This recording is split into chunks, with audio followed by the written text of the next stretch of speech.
பிணைப்பு, உள்ளத்தால் ஒரு பிணைப்பு, அன்பால் ஒரு பிணைப்பு. இதுதான் நாங்கள் பேசிக்கொண்டிருக்கின்ற திருமணத்துக்கு பின்பதான அந்த காதலையா. அந்த கூந்தலை எப்பொழுதும் நீங்கள் கவனமாக பராமரித்து வர வேண்டும். அந்த பராமரிப்பு கெடும்போது அங்கே சிக்கல்கள் ஏற்படுகின்றது. நீங்கள் எப்போ பார்த்தாலும் காதல் தோல்வி தோல்வி தோல்வி என்று தூங்கு மூஞ்சியா இருந்து கொண்டு போனால் நீங்கள் ஒரு காலத்திலேயுமே வாழ்க்கையிலே முன்னேற மாட்டீங்கள், காதலிலேயும் வெற்றி பெற மாட்டீங்கள். காதலுக்கு ஃபுல் ஸ்டாப் வைக்கிறேன்னு சொல்லி அவவே ஃபுல் ஸ்டாப் வச்சுட்டு வந்துட்டா. திருமணம் வரை இழுத்து கொண்டு போய் எத்தனை காதல் புட்டு கொண்டு போயிட்டுது. ஃபேஸ்புக்கில் பார்க்குறோம், டிக்டாக்ல பார்க்குறோம். காதல் நீங்கள் காதலிக்க போய் மோர்கேஜ் எடுத்துருக்கீங்களா? எடுத்திருந்தீங்கன்னா சொன்னா உங்களுக்கு பயமா இருக்கு. ஒப்படா அவளை ஓடிவா, நான் தான் கட்டோன். ஆனால் கல்யாணத்துக்கு பிறகு உணர்ச்சிகள் குறைவடைகிறது. ஏனென்றா அவரோடய இருக்கிறதால அந்த உணர்ச்சிகள் எல்லாம் குறைஞ்சு போர் அடிச்சு. எந்த காலத்தில் அதிகமான காதல் இருக்கிறது?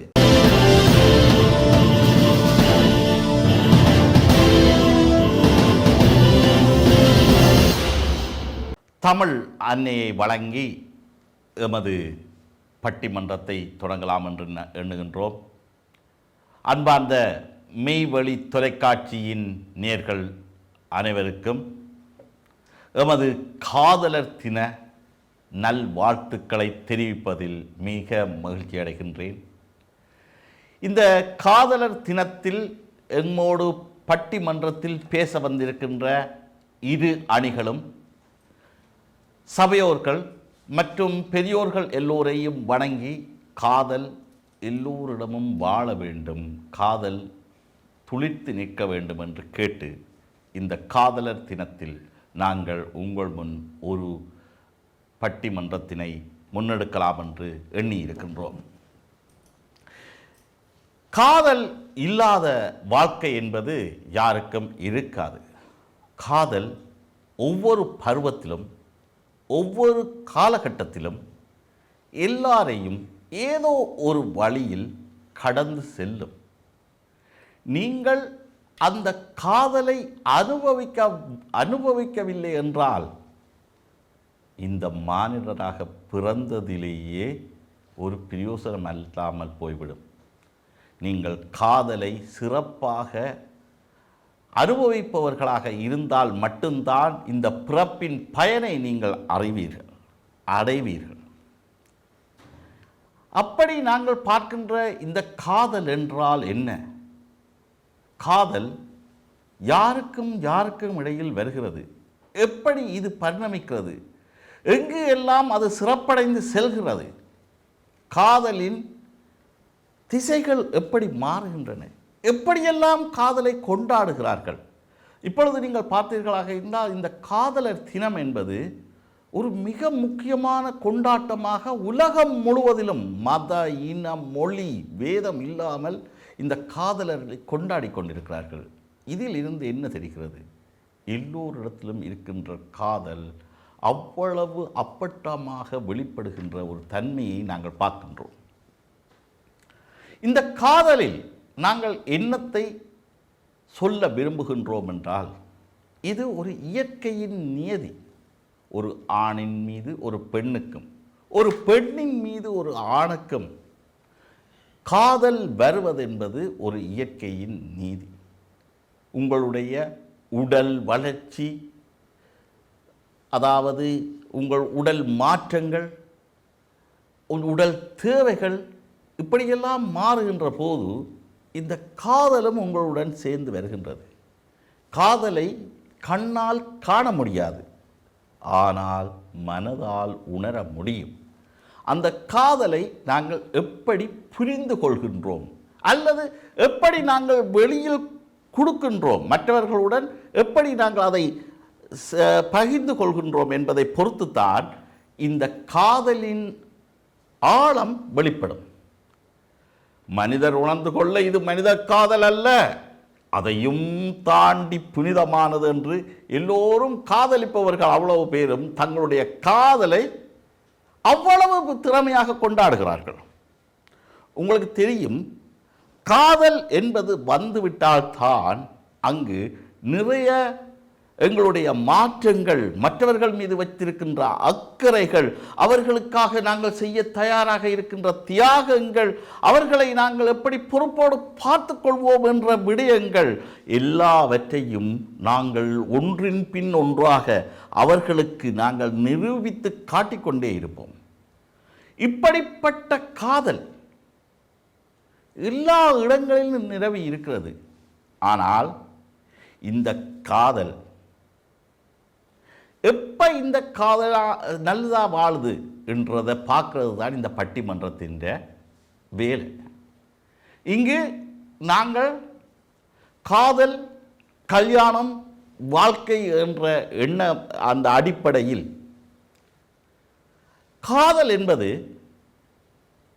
கல்யாணத்தில் முடிந்து விடுகிறது, இல்லை கல்யாணத்தில் தான் காதல் தொடங்குகின்றது. இந்த ரெண்டு அணியில் பேசுவதற்காகத்தான் இங்கு நாங்கள் வந்திருக்கிறோம். இதில் காதல் எல்லா இடங்களிலும் இருக்கிறது. அதன் அடிப்படை தன்மை எப்படி பரிணமிக்கிறது, காதல் எப்படி பூக்களாக வளர்கின்றது. உங்களுக்கு தெரியும், இந்த காதலுக்கு ஒரு ரோஸ், ஒரு சாக்லேட், இப்படியான விடயங்கள் எல்லாம் வேறு ஒரு லெவலில் வேலை செய்யும். அந்த சாக்லேட்டை கொடுக்குறதோ அல்லது ரோஸை கொடுக்குறதோ, தங்களுடைய அன்பை அப்படி இதன்றதோ ஒரு வகையான காதலின் வெளிப்பாடு. அந்த காதலை சரியான முறையில் இவர்கள் வெளிப்படுத்தி தங்களுடைய காதலை கொண்டாடி கொண்டிருக்கின்ற இந்த நேரத்தில் எங்களுடைய பட்டிமன்ற குழுவினர் யோசிக்கிறார்கள், இவர்கள் எந்த காலத்தில் அதிகமான காதல் இருக்கிறது, கல்யாணத்தின் வரையும்தான் காதல் இருக்கிறதா அல்லது கல்யாணத்துக்கு பிறகும் காதல் இருக்கிறதா? அதாவது இந்த பட்டிமன்றத்தின் தலைப்பு காதலின் வெற்றி கல்யாணத்தில் முடிஞ்சு போச்சு, க்ளோஸ். அதுக்கு பிறகு கல்யாணம் முடிஞ்சால் நீங்கள் காதலே பண்ண முடியாது, வாய்ப்பில்லை. அதே நேரம் இன்னமொரு தரப்பினர் கூறுகிறார்கள், இல்லை, காதலின் வெற்றியே காதல் கல்யாணத்துக்கு பிறகுதான் வெற்றி அடைகிறது. ஏனென்றா அதுக்கு நிறைய காரணங்கள் அவர்கள் அடுக்கி வைத்திருக்கிறார்கள். அவர்கள் அதை சொல்வார்கள். அப்போ நாங்கள் இப்போ பார்ப்போம், காதலின் வெற்றி காதல் திருமணத்தில் முடிகிறதா அல்லது திருமணத்தில் தொடங்குகிறதா?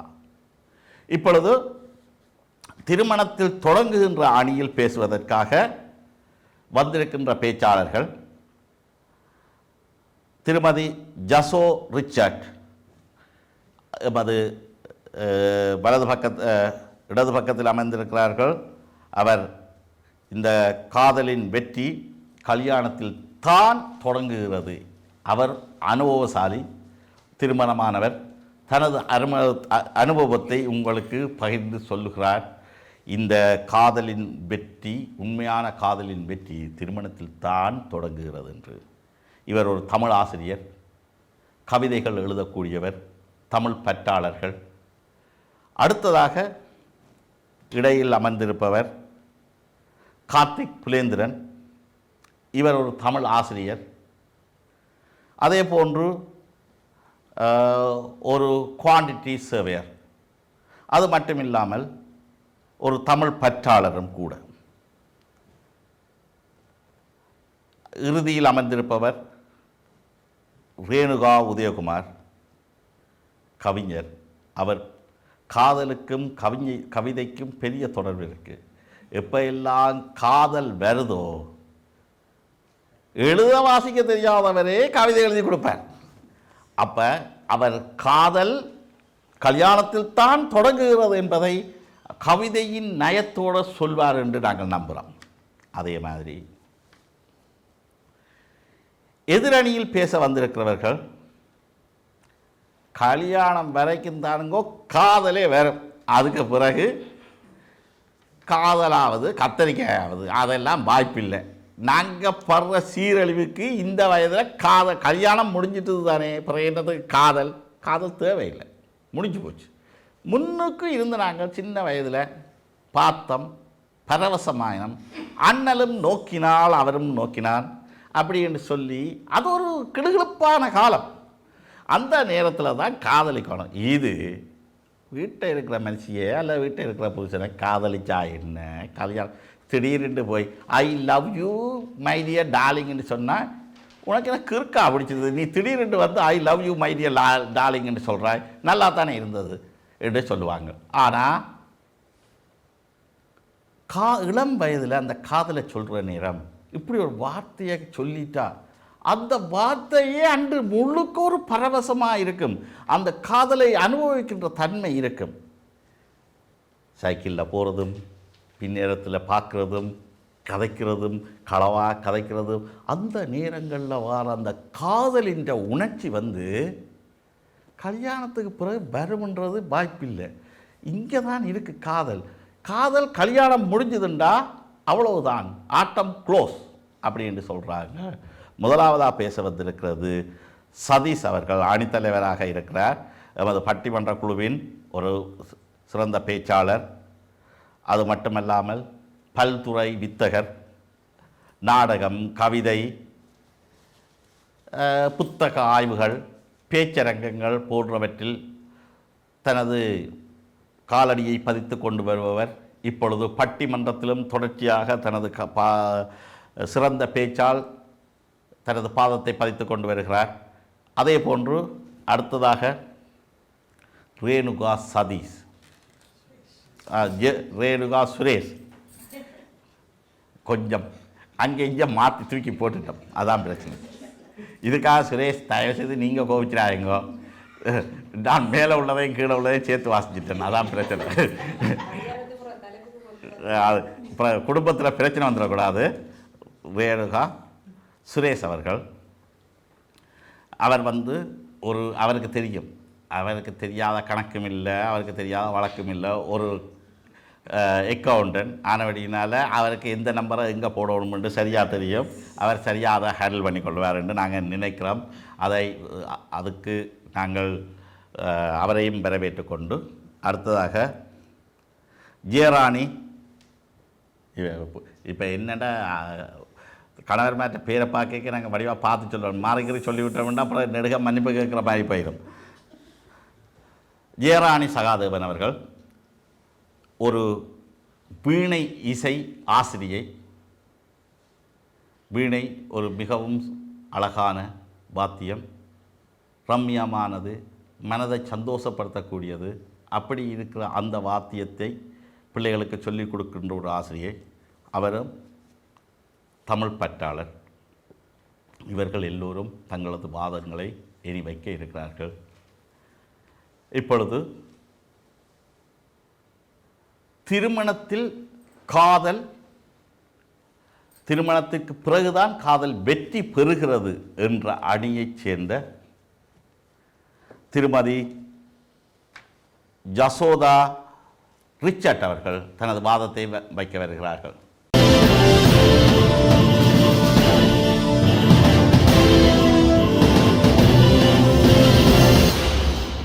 இன்றைய பட்டிமன்றத்துக்கு தலைமை தாங்கிக் கொண்டிருக்கின்ற மதிப்புக்குரிய நடுவர் அவர்களே, எந்தரப்பு அணியினரே, எதிர்த்தரப்பு அணியினரே, உலகம் முழுவதிலும் இருந்து இந்த பட்டிமன்றத்தை கண்டுகளித்து கொண்டிருக்கின்ற அன்பு தமிழ் உறவுகளே, உங்கள் அனைவருக்கும் எனது இந்நேர இனிய வணக்கங்கள். காதல் செய்யுங்கள், காதல் செய்யுங்கள், உங்கள் கணவனை காதல் செய்யுங்கள், மனைவியை காதல் செய்யுங்கள், காதல் செய்யுங்கள், காதல் செய்யுங்கள், இறுதி மூச்சு உள்ளவரை காதல் செய்யுங்கள். அனைவருக்கும் இனிய காதலர் தின நல்வாழ்த்துக்கள். காதலின் வெற்றி திருமணத்தில் தொடங்குகின்றது என்ற அணியின் சார்பிலே என்னுடைய கருத்துக்களை முன்வைக்கின்றேன். ஐயா, திருமணத்துக்கு முன்பதாக இரண்டு வெவ்வேறுபட்ட நபர்களாக இருக்கின்றவர்கள் திருமணத்துக்கு பின்பதான காதலிலே நீ வேற நான் வேற இல்லை, நீ பாதி நான் பாதி என்று இருவரும் ஒன்று சேர்ந்து ஒருவராக பயணிப்பதுதானே ஐயா காதலின் சிறந்த வெற்றி. சிறப்பு சிறப்பு.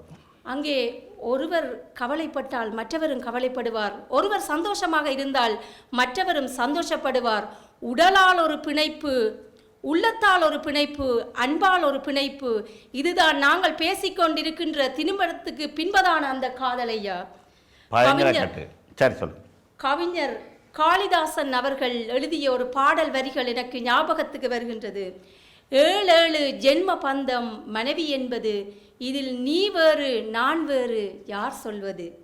கல்யாணமே ஒரு தெய்வீகமே, சம்சாரமே அதன் சந்தோஷமே, ஒரு வானும் நிலவும் பிரிந்து வாழுமா?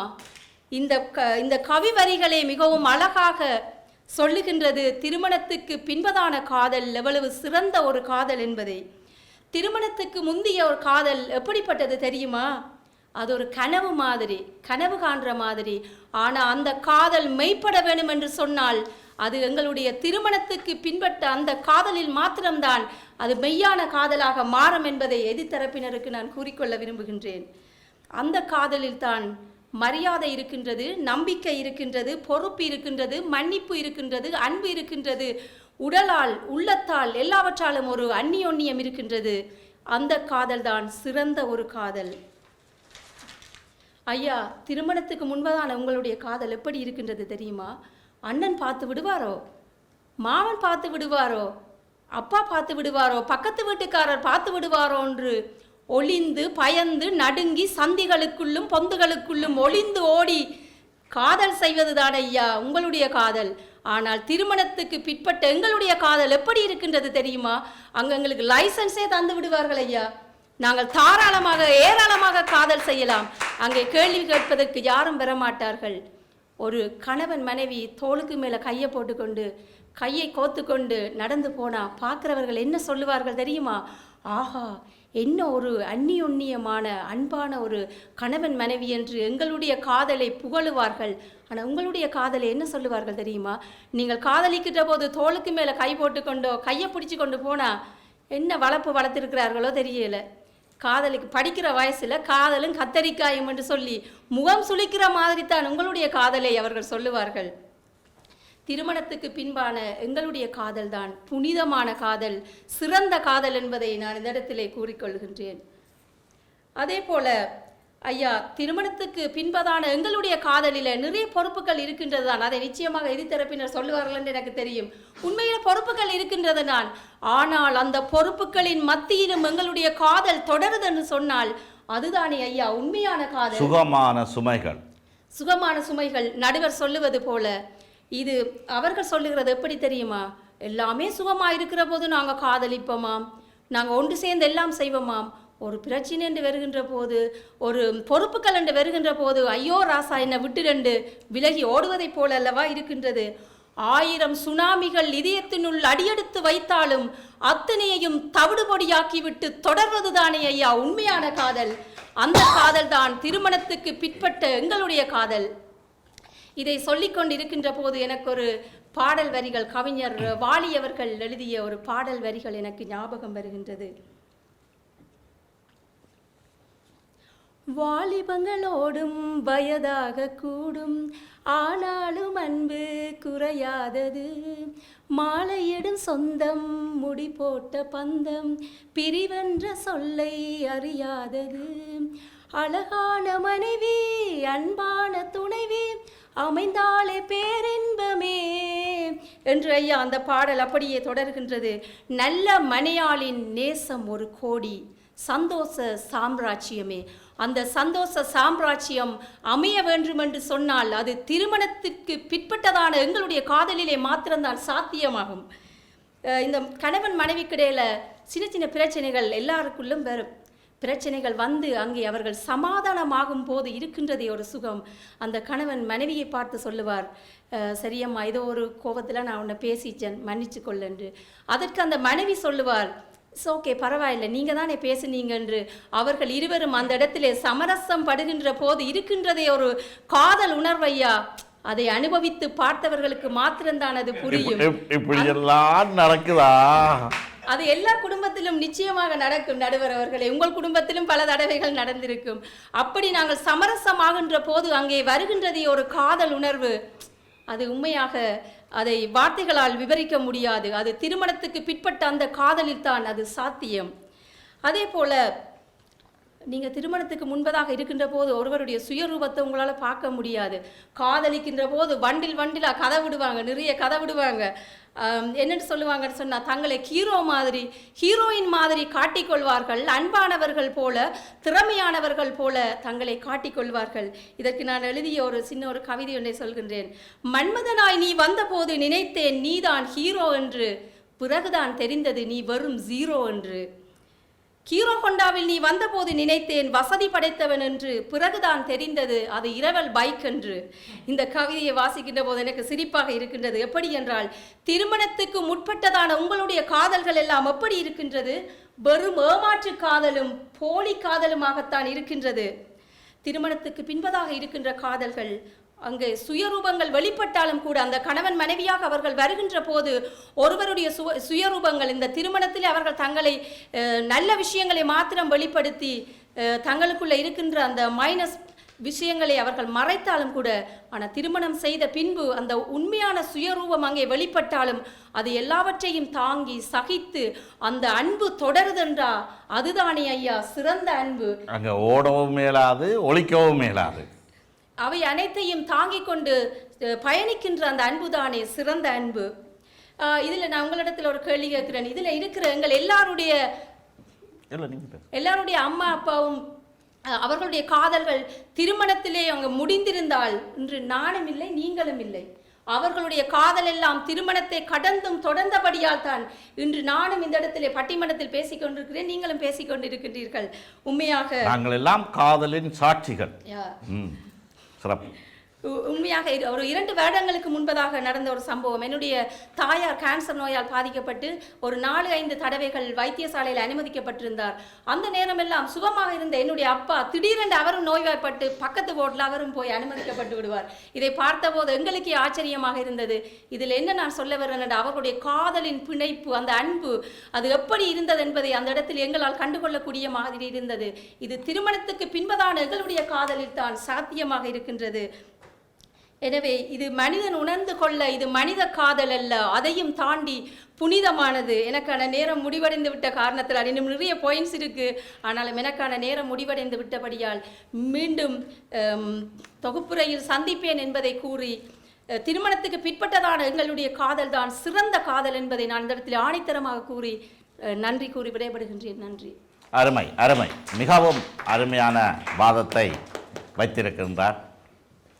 உண்மையிலேயே இந்த காதல் என்பது திருமணத்துக்கு பிறகு வரும்போது எவ்வளவு விடயங்களை பாதுகாப்பாக பார்க்கக்கூடியதாக இருக்கிறது. ஒவ்வொரு குடும்பத்திலும் இந்த காதல் நன்றாக இருக்குமாக இருந்தால் அவர்களது குடும்ப வாழ்க்கை மிகவும் சிறப்பாக இருக்கும். ஊடலின் பின் வரும் கூடல் அது இன்னும் ஒரு பரிமாணத்தை கொண்டு வருகிறது.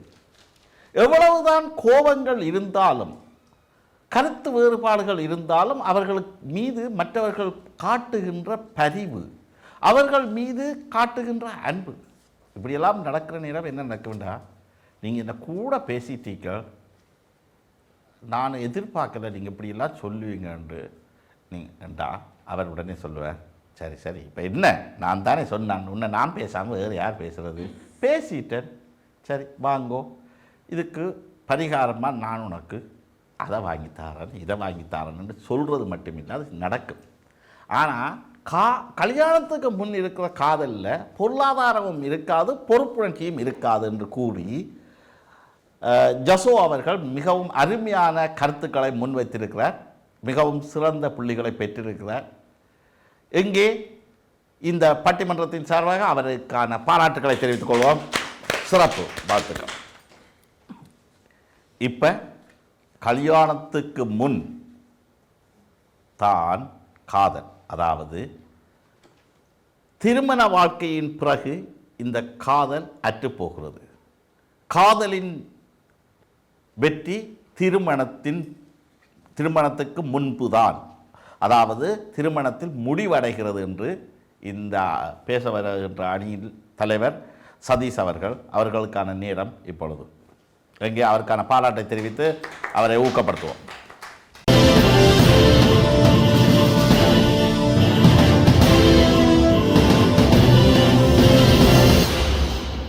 மெய்வழியில் இன்றைய பட்டிமன்றத்தை காதலர் பட்டிமன்றத்தை பார்த்து கொண்டிருக்கும் அனைவருக்கும் எனது பணிவான வணக்கங்கள். தலைவர் அவர்களே, எதிர்கட்சியினரே, என் கட்சியினரே, அனைவருக்கும் அன்பான வணக்கம். எதிரணியின் தலைவர் சொல்லி சென்றார், நீ பாதி நான் பாதி. ஆனால் இப்போதெல்லாம் இங்கே அது நடப்பதில்லை. அவருக்கு கண்ட ஒரு அக்கௌண்ட் தனி கணக்கு, அவருக்கு கண்ட ஒரு அக்கௌண்ட் தனி கணக்கு. அவருக்கு 90% சேலரி, அவருக்கு 10% சேலரி. அப்போ வீட்டு மோகேஜை நீங்கள் 2 பேரும் நாங்கள் ஒரே மாதிரி பிரிக்கலாது. அப்புறம் நீர் இடையில விட்டுட்டு ஓடிட்டீரண்டா நான் என்ன செய்கிறது? அப்போ நாங்கள் இதைத்தான் நாங்கள் செய்ய போகிறோம். என்ன 2 பேரும் ஈக்குவலாக பிரிக்கிறது சரி வராது. அப்போ நாங்கள் 90% 10% தான் பிரிக்க போகிறோம் என்று சொல்லித்தான் எல்லா வீட்டிலையும் கூடுதலாக நடக்கின்றது.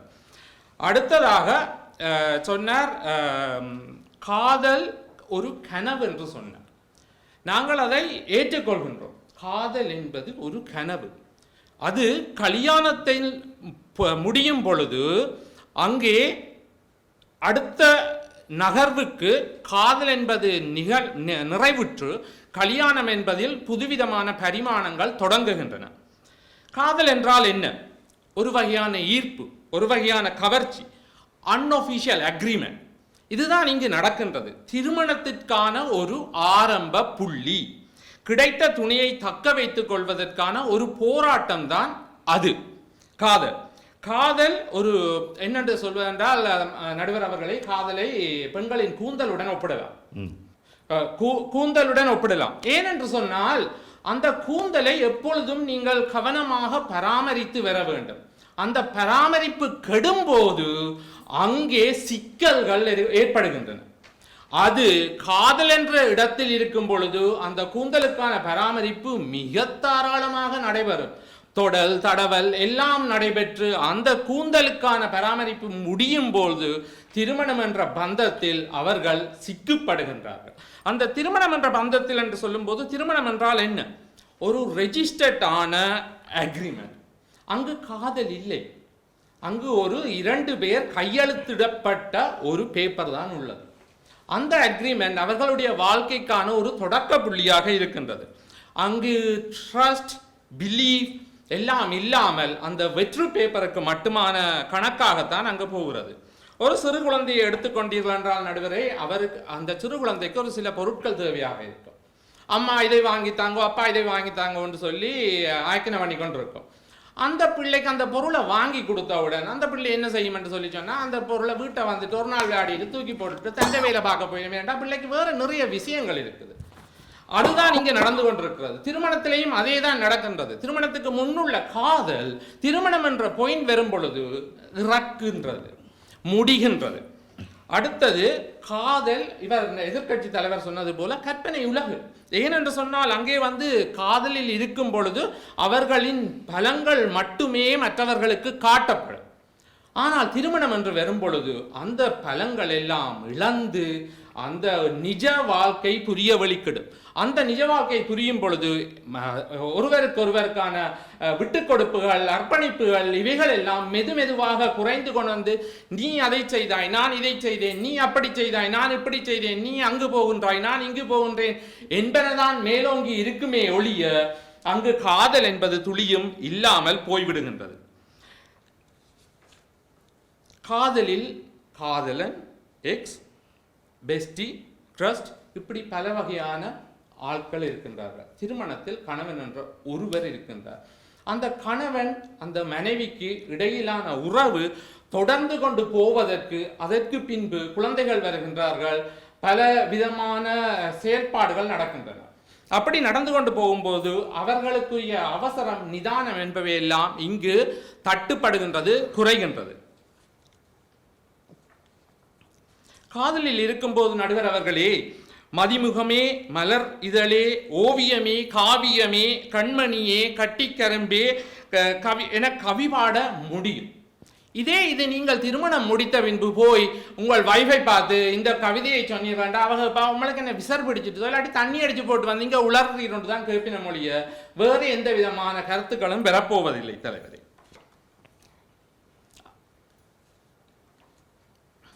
காதலில் ஒட்டி உரசி கட்டி கலந்து தொட்டு தடவி மெல்லிதழ் கடித்து மேனி இறுக்கி ரசித்து ரசித்து ரசிக்க நேரம் போதாதே போதாதே என காதலனும் காதலியும் ஏங்கி இருக்கும் ஒரு பொழுது திருமணமான பின்பு எப்படி மாறுகிறது? இதோ திருமணத்தின் பின்பு அது ஒரு ஸ்கூல் டைம் டேபிள் போல.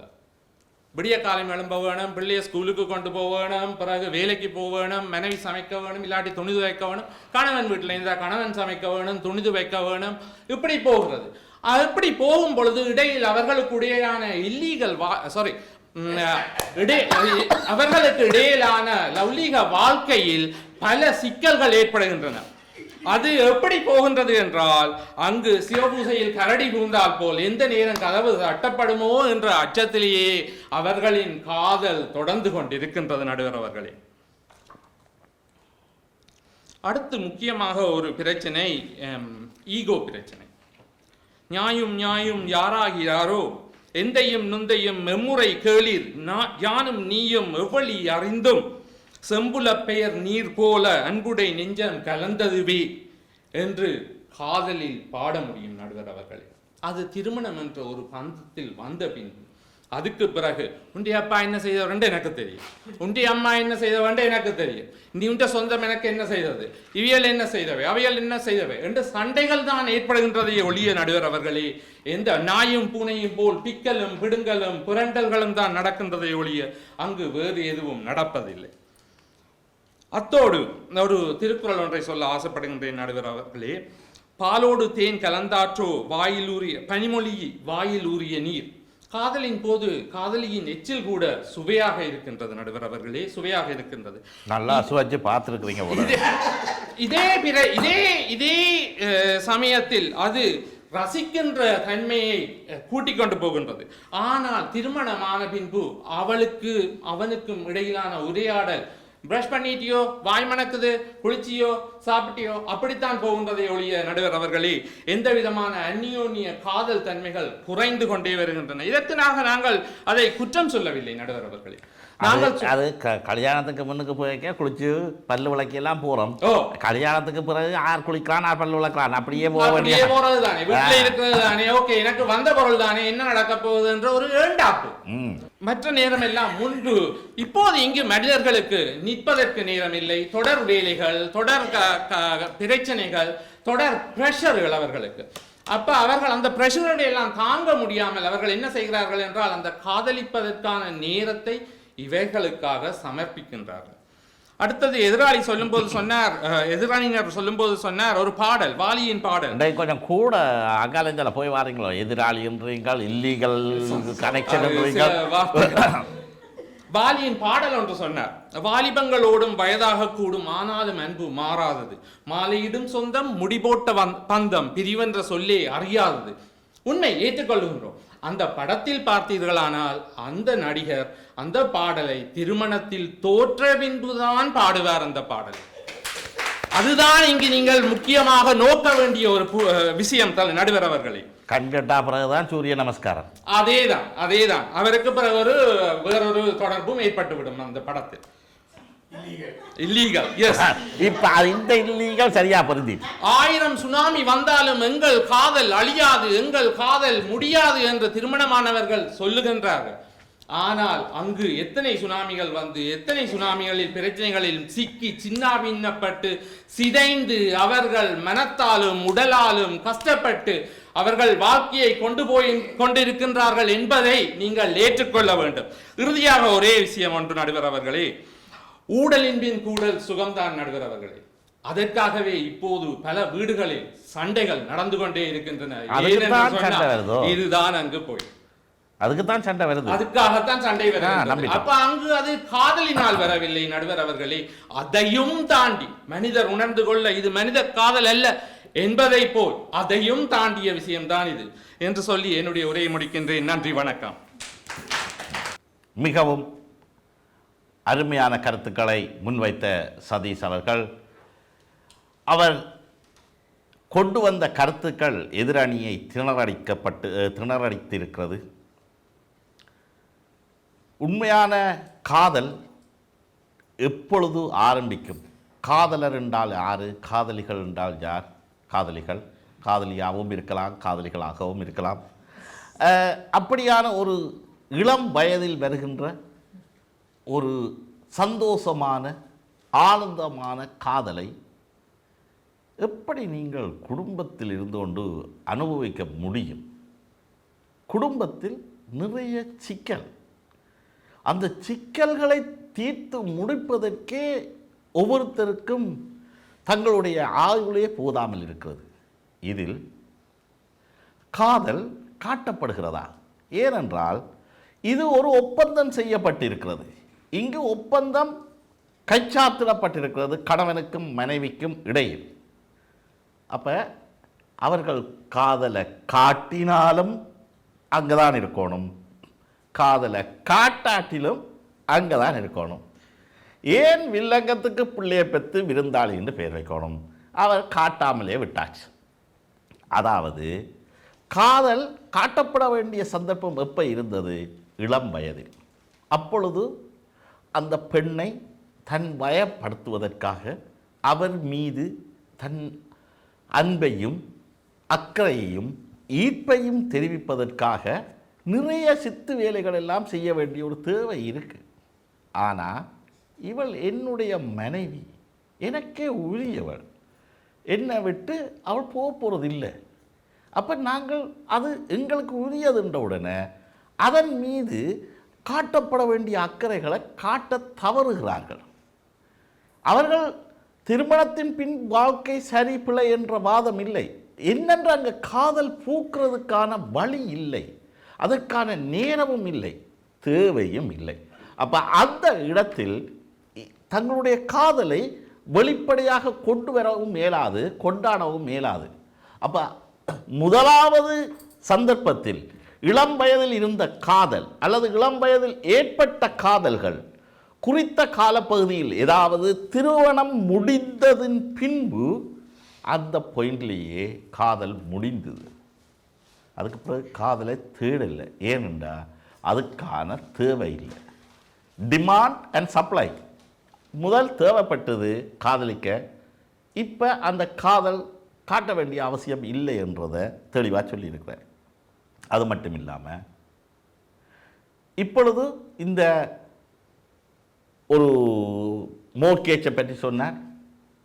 எப்படி நீங்கள் இந்த பணங்களை மாற்றுகிறீர்கள், பணங்களை கொடுக்கிறீர்கள் என்றது காதலிக்கின்ற அந்த சந்தர்ப்பத்தில் ஒருவருக்காக ஒருவர் என்ன விதமான சேவை வேலைகளை என்றாலும் செய்யக்கூடிய ஒரு பண்பாட்டுடன் இருக்கிறார்கள்.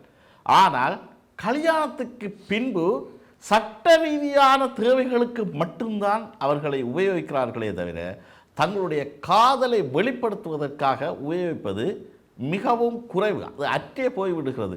இந்த கல்யாண வாழ்க்கையில், குடும்ப வாழ்க்கையில் காதல் என்பது இல்லை, முடிஞ்சே போச்சு. காதல் இருந்தது கல்யாணத்துக்கு முன்புதான். கல்யாணம் எப்போ நிறைவேறிச்சதோ காதல் முடிந்து விட்டது என்று கூறி தனது ஆணித்தனமான வாதத்தை வளமை போலவே செய்திருக்கிறார் திருவாளர் சதீஷ் அவர்கள். இப்பொழுது இல்லை, திருமணத்தில் தான் தொடங்குகிறது என்று பேசுவதற்காக திருமதி ரேணுகா உதயகுமார் அவர்கள் தனது வாதத்தை வைக்க வருகிறார். எங்கே ஊக்கப்படுத்துங்கள் உங்கள்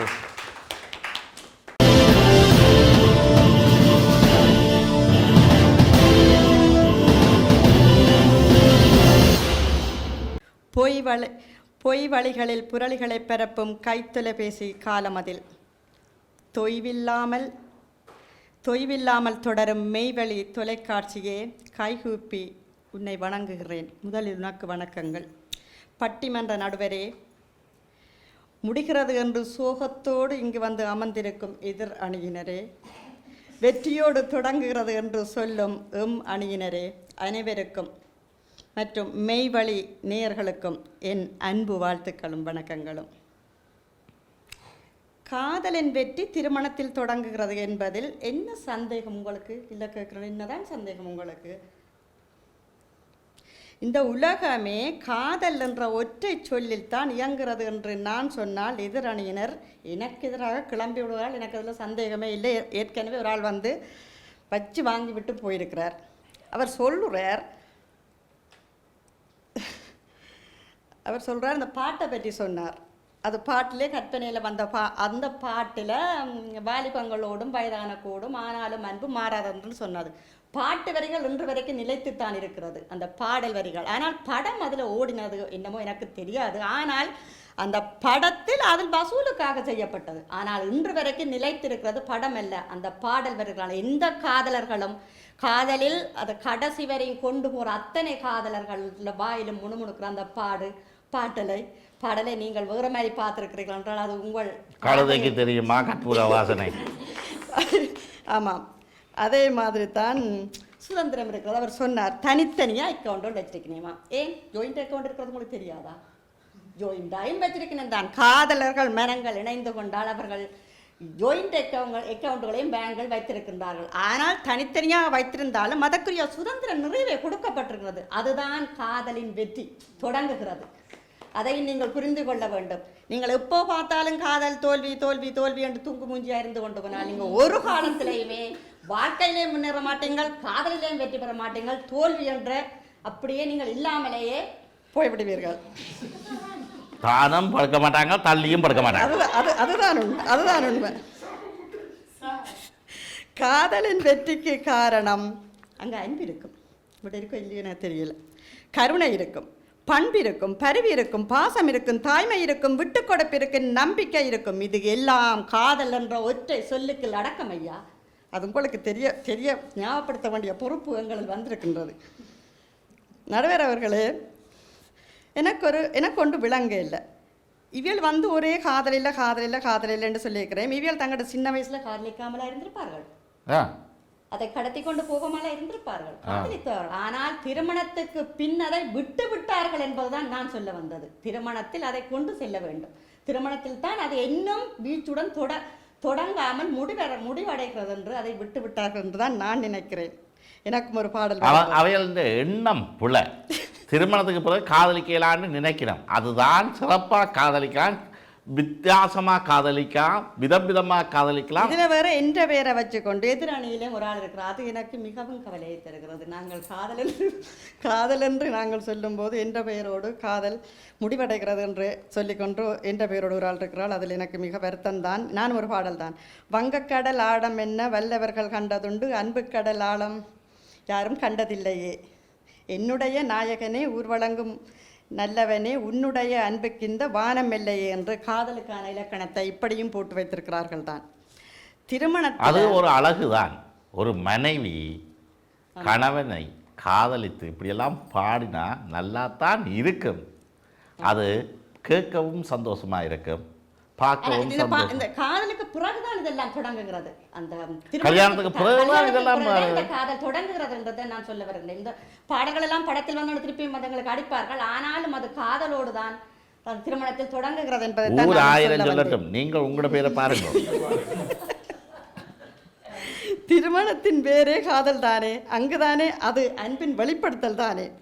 பிரச்சனைகள் வரும்போது பாருங்க, ஏதாவது ஒரு பிரச்சனை வந்தால் என்ன செய்வேன், இந்த காதலோடு அந்த திருமணங்கள் இணைஞ்சு கொண்டு போய் அந்த பிரச்சனை வந்தால் இவ்வளவு கவனமாக அதை கையாளுவேன், பிரச்சனைகளை கூட்டி கொண்டு போக மாட்டேன். ஆனால் எதிரணியில் சொல்கிற மாதிரி பிரச்சனையை வளர்த்து கொண்டு போகாமல் அந்த காதல் என்றது அதுக்குள்ள காதலோடு அவர்கள் அதை கதைத்து பேதி எந்த பிரச்சனை என்றாலும் அவர்கள் முடித்து விடுவார்கள். அதான் காதலுக்குள்ள பலமே. அந்த காதலர் அணியில் நாங்கள் இருப்பதை விட்டு மிகவும் பெருமை அடைகிறோம். அது உண்மைதான்.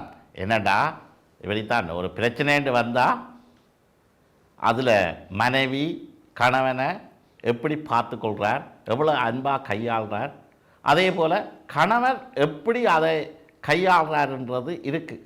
சண்டைன்னு வந்துட்டா எங்களுக்குள்ள எப்படியான சண்டை வரும்ண்டா, மனைவி கணவனை அடிக்க, திருப்பி கணவனை மனைவி திருப்பி அடிக்க, அப்படியே மாறி மாறி அன்பால தான் அடி விழுகுது. ஆனால் எவ்வளோ அடித்தாலும் ஓடோ இயலாது, அப்படியே இருக்கத்தான் வேணும். கணவன் சொல்லிட்டாங்க, அதபடியா எவ்வளோ அடி கொடுத்தாலும் வாங்கி கொண்டு இருக்கலாம். அந்த காதல் வேற இடத்துல வராது. அதே அப்படியான நீங்க சொல்லுங்க. காதலர் இருவர் கருத்தொருமித்து ஆதரவு பட்ட இன்பம் வாழ்வில் நிச்சயமா கசக்காது இனிக்கும். அதுவும் ஒரு பாடல் தான், திரைப்பட பாடல் தான். மற்ற கலாச்சார பண்பாடல பேணுவினேன். இப்போ இது இங்கே வந்து கலாச்சாரங்கள் வேறுபட்ட ஒரு சமுதாயத்தில் நாங்கள் வாழ்ந்துட்டு கேட்க காதலோட திருமணத்தில் இணையக்க அந்த காதலை எப்படி கொண்டு போகணும் என்று சொன்ன அந்த குடும்பத்தை எப்படி கொண்டு போகணும் என்று சொன்னால் நிச்சயமாக அங்கே அந்த காதல் இருந்தால் எந்த சவால்களையும் எதிரியா தூசு மாதிரி தட்டி போட்டு போய்கொண்டே இருக்கலாம். அங்கே காதல் என்றொன்று இருந்ததுன்றால் அங்கே எதுவுமே அங்கே உள்ளறோக்கோ அல்ல மற்றாக்குள்ளது உள்ளறோக்கோ இடையில வந்து கதை சொல்கிறோக்கோ எவருமே இடம் கொடுக்க மாட்டேனேன். ஆனால் இந்த பிரச்சனைக்குரிய முடிவடையதுன்னு சொன்னால் எல்லாரும் வருவினேன் அவங்க குடும்பத்துக்குள்ளே தலையிடுறதுக்கு. ஆனால் அந்த காதலர் 2 பேரும் அந்த திருமணத்தை தொடங்கிய கதைகள் வளர்த்து கொண்டு போச்சினோம் என்றால் மற்றாக்களை கடைசி வந்தாலும் எந்த விதத்திலும் விடவும் மாட்டார்கள், விடவும் கூடாதுன்ற முடிவோடவர்கள் இருப்பார்கள். நாங்களே எங்கள் அது பிரச்சனை வரட்டும், பிரச்சனை குடும்பங்கள் எல்லாற்ற குடும்பங்களும் பிரச்சனை வருவது மூலம். ஆனால் அந்த காதலோடு வந்த பிரச்சனையை அவர்கள் நோக்குவார்களாக இருந்தால் அந்த காதல் ஜெயிச்சு கொண்டே போகும். அதாவது எப்போ அந்த குடும்பத்தில் காதல் மேலோங்கி நிற்குதோ அந்த குடும்பத்தில் எவ்வளவு பிரச்சனை வந்தாலும் எவராலும் பிரச்சனை வந்தாலும் அந்த காதல் ஓங்கி நிற்பதனால் குடும்பம் ஒற்றுமையாகவும் காதலுடனும் தொடரும் என்று ரேணுகா என்னமொன்று சொல்லலாம். நடுவர் அவர்கள் இப்போ சமய வேறுபாடுகள் அங்கே இருக்கும், மதங்கள் வேறுபாடுகள் இப்போ நான் வந்து கிறிஸ்டியனாக இருக்கலாம், அவன் வந்து இந்துவாக இருந்தால் கூட அந்த காதல் அந்த திருமணங்கள் செய்து வைக்கப்படும் போது அவர்கள் அந்த காதலை அதுவாக வளர்ந்துடும். அவர் அந்த பொம்பளையில் அவருக்கு விருப்பம் பெறும், அவருக்கு விருப்பம் பெறும். அந்த காதலை இருமுறையிலும் திருமணங்கள் செய்வாங்க. தாலி கட்டுறது தமிழ் முறை எங்களோட சைவ முறைப்படியாக இருக்கும். அவரது விருந்து உபசாரங்களை செய்வது மற்ற முறையிலாக இருக்கும். அங்கேயும் காதல் தான் ஜெயிக்குது. அதுலேயும் பிரச்சனைப்பட மாட்டேன். ஒத்து கதைச்சு பேசி நீங்கள் அதை செய்யுங்க நாங்கள் இருந்தால் மதங்களுக்கு இடையில் ஒரு சமரசத்தை கொண்டு வரதும் இந்த திருமணங்களில் இருந்து வர காதல் கட்டாயம் அதில் கொண்டு வர்றது என்பதை நான் இங்கே குறிப்பிட விரும்புகிறேன். இப்போ அதான் சொல்ல தாலி கட்டின பிறகு சொல்லுவேன். இப்போ தாலி கட்டுறதுலேயும் கிடக்குது, அத்தனை பவுனில் கட்டணும் இத்தனை பவுனில் கட்டணும் எல்லாம் சொல்லி எல்லாம் செய்தால் கூட அதுக்குள்ளேயும் அவர்கள் அந்த திருமணத்துக்கு பிறகு அவர்கள் அதை முடிவெடுப்பார்கள். என்னென்னத்துக்கு நாங்கள் என்னென்ன மாதிரி செலவழிக்கணும், என்னத்தை செய்யணும். பிள்ளைகளை வளர்க்குறதுல கூட நீ கொண்டே பிள்ளையை விட்டுட்டு வந்தால் ஒரு ஆள் கொண்டே தேப்பன் வந்து பிள்ளையை விட்டுட்டு வந்தால் தாய் வந்து எடுப்பா. அப்போ அதுக்குள்ளேயும் அவர்கள் கருத்தொருமித்து தான் எல்லா செயல்களிலும் அவர்கள் இறங்குவார்கள் என்பதை நான் சொல்கிறேன். மற்ற உணவு பழக்கங்கள் இருக்கும். உண்மையாக ஒரு ஆள் வந்து மரக்கரை சாப்பிட்றவா இருப்பா, மனுஷன் வந்து மச்சக்கரை சாப்பிட்றா இருப்பா. ஆனாலும் அங்கேயும் அந்த காதலோட ஒரு ஆளுக்கு மரக்கரை சமைப்படும், ஒரு ஆளுக்கு மச்சக்கரை சமைப்படும். அங்கேயும் இருவரும் ஒரே மேசையில் இருந்து அசைவத்தையும் சைவத்தையும் காதலோடு பரிமாறி உண்டு மகிழ்வதை நாங்கள் கன்னடங்களில் பார்த்திருக்கின்றோம். உண்மையில் அதெல்லாம் அந்த காதலுக்குத்தான் அந்த சக்தி இருக்கிறது என்பதை மீண்டும் மற்றது பணப்பிரச்சனைகள் வரும் தெரியுமோ. எல்லா இடமே பணப்பிரச்சனை. இந்த இயந்திர வாழ்க்கையில் இருவரும் உழைத்தால் கூட பண பிரச்சனை செய்ய முடியாது நிலைமையில மனைவி என்ன சொல்லுவா, இந்தாருங்கப்பா அம்மா அந்த நகை கிடக்குது அதை கொண்டு அடைய வச்சுட்டு கூட பிரச்சனையை பாருங்கொண்டு சொல்லி தன்னை நகையை கலட்டி கொடுப்பா. அது காதல் அந்த குடும்பத்தில் இருந்தால்தான் தொடர்வதால் தான் அந்த பிரச்சனைகளுக்கு தங்கள் நகைகளை கூட எடுத்து கொடுத்து கொண்டிருப்பார்கள். மற்றது இன்னும் சொல்லலாம். இப்போ எங்களோட ஆட்சிக்கு வந்து எங்களோட ஆட்சிக்கு இப்போ நாங்கள் வரலாற்றுக்காரர்கள் கணக்கு பார்த்துருக்குறோம். ஆனால் இலக்கிய காதலை பார்த்துருக்குறோம், தெய்வீக காதலை பார்த்துருக்குறோம். ஆனால் எங்கள் கிராமத்து காதல்களை நீங்கள் பார்த்துருக்கிறீர்களா? உண்மையில் எங்களோட ஆட்சிக்கு இப்போ 103 வயசு. அவனோட காதல் கதையில் கேட்டால் எந்த கற்பனையிலையோ சினிமாவிலையோ பார்க்க இல்லாத அளவு காதல் அங்கே துளித்து கொண்டே இருக்கும். காதல் அவ்வளோ விஷயம் இருக்கும். எங்களுடைய அப்பாவுக்கு ஒரு சின்ன வீடு இருக்குது சொன்னால் நீங்கள் நம்ப மாட்டீங்க. இப்போ முறைக்காரைக்கும் சின்ன வீடு அந்த சின்ன வீடு நிச்சயமாக இல்லை.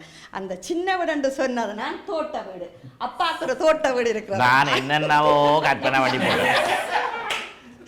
நினைச்சேன். நான் முழுசுறதை பார்த்தாலே நினைச்சேன் நான் சின்ன விடன்று சொன்னேன். இதுக்கெல்லாம் வந்து பேசவா போறீர்கள். அந்த சின்ன விடன்று நான் சொல்வது எங்கள் அப்பப்பாக்கு இருந்த தோட்டத்தில் இருக்கும் கொட்டில் விட்டைத்தான். ஆனால் அந்த வீட்டில் இருந்து கொண்டு அந்த கொட்டிலுக்கு சாப்பாட்டை கொண்டு போவது, அவருக்கு உடுப்பு கொண்டு போவது, சாப்பாடு பரிமாறுவது, 2 பேரும் இருந்து அந்த வெத்திலையை மடிச்சு இருவரும் ஒரு ஆள் சுண்ணாம்பு தடவை ஒரு ஆள் வெத்திலையை தடவை அந்த பாக்கை எடுத்து அன்பாய் கொடுக்கும் அந்த காதல் பாருங்கள். இலசுகளில் மட்டுமில்லை, அவர்கள் கடத்தி எங்களோட வயசானவர்கள் கூட அந்த காதலோடு தான் வாழ்ந்து கொண்டிருக்கிறார். என்றும் எங்களுடைய ஆட்சியரோடு இருக்கிறான். உங்களுக்கு அதை சொல்லிக்கொண்டு இறுதியாக உண்டு. இதை விட இன்னும் சொல்லலாம். நீங்கள் பார்த்திருப்பீர்கள், இலக்கிய இல்லாத காதலையும் கடந்து இறுதி கட்டங்களில் வீர உணர்வோடு இருந்த எங்கள் தாயகம் காத்தவர்கள் கடைசி நேரத்தில் கூட, உயிர் விடை பெறும் நேரத்தில் கூட அந்த குடும்பங்களாக திருமணத்தின் பின்பு காதலை எப்படி வளர்த்தார்கள் என்றது. பிள்ளைகளை கொண்டு போக இயலாது. அப்போ கணவர் சொல்லுவார், பிள்ளைகளை கொண்டு நீ போன்னு சொல்லுவார், அங்கால போன்னு சொல்லுவார். அப்போ கணவர் சொல்லுவார், தவ சொல்லுவார், நான் உங்களை விட்டு போக மாட்டேன். அப்படி இருந்து அதுக்குள்ள குண்டு மலைகளுக்கு மத்தியிலும் அந்த போராட்டம், அந்த கடைசி நேரங்கள் அவள் உச்சக்கட்ட போராட்டம் காதலோடு நடந்துருக்கும். அவரும் விட்டுட்டு போச்சோன்னால் அவள் போக மாட்டான், மனைவி போக மாட்டார். கடைசியில் பிள்ளைகளை தாய் தகப்பனிடம் ஒப்படைத்து விட்டு மண்ணோடு வந்த காதலையும் காப்பாற்றிய வரலாறுகள் எத்தனை தெரியுமா உங்களுக்கு? இதைவிட உங்களுக்கு என்னத்தை நாங்கள் உங்களுக்கு சொல்லி விளங்கப்படுத்த வேண்டும்? இறுதியாக ஒன்று சொல்லி இன்னும் இருக்கின்றது. நான் இறுதியாக ஒன்று சொல்லி உங்களுக்கு முடிக்கின்றேன். காதல் இருந்த நடுவலவர்களே, உங்கள் முகத்தில் வெளிப்படும் சந்தோஷத்தை பார்த்தால் அது காதலோடு தொடரும் வாழ்க்கை என்றுதான் எனக்கும் தெரிகிறது.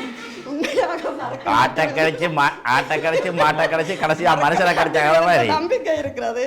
நாங்கள் எல்லாம் காதலை எதிரணி போல் அந்நியப்படுத்தாமல் அந்நியோன்யத்தோடு வாழ்வதால் எங்களுக்கும் அந்நியோன்யங்கள் வந்து போகும். அதனால் நீங்கள் எங்களுக்கு முடிவாய் எங்களுக்கு காதலின் வெற்றிதான் திருமணங்களில் காதல் தான் தொடர்கிறது, காதல் தான் தொடர்ந்து அந்த வாழ்க்கையை கொண்டு போகிறது என்று முடிவாய் தருவீர்கள் என்ற நம்பிக்கையோடு சொல்கின்றேன். அல்லது நீங்கள் வீட்டுக்கு போக முடியாத சந்தர்ப்பமும் உங்களுக்கு ஏற்படும். தீர்ப்பை வழங்குங்கள் என்று சொல்லிக்கொண்டு விடைபெறுகிறேன். நன்றி, வணக்கம். அருமை அருமை, மிகவும் அருமையாக தனது வாதத்தை வைத்தார். காதல் மீது கொண்ட மோகம், கல்யாணத்தில் கண்ட லாபம் என்ற வகையில் கல்யாணத்தின் பின் அவர் எவ்வளவு சந்தோஷமாக தனது வாழ்க்கையை அன்பு, காதல், விட்டு கொடுப்பு என்பவற்றை சிறப்பாக செய்து, அது காதல் என்பது வயதுகளையும் கடந்து எல்லைகளை தாண்டி நிற்கின்றது. காதலில் வயது எல்லை இல்லை. கல்யாணத்தின் பின்பு அவர்களுக்கான பாதை துறக்கப்படுகிறது. மடை திறந்த வெள்ளம் போல் அவர்களது வாழ்க்கை சிறப்பான முறையில் நடந்து கொண்டிருக்கின்றது.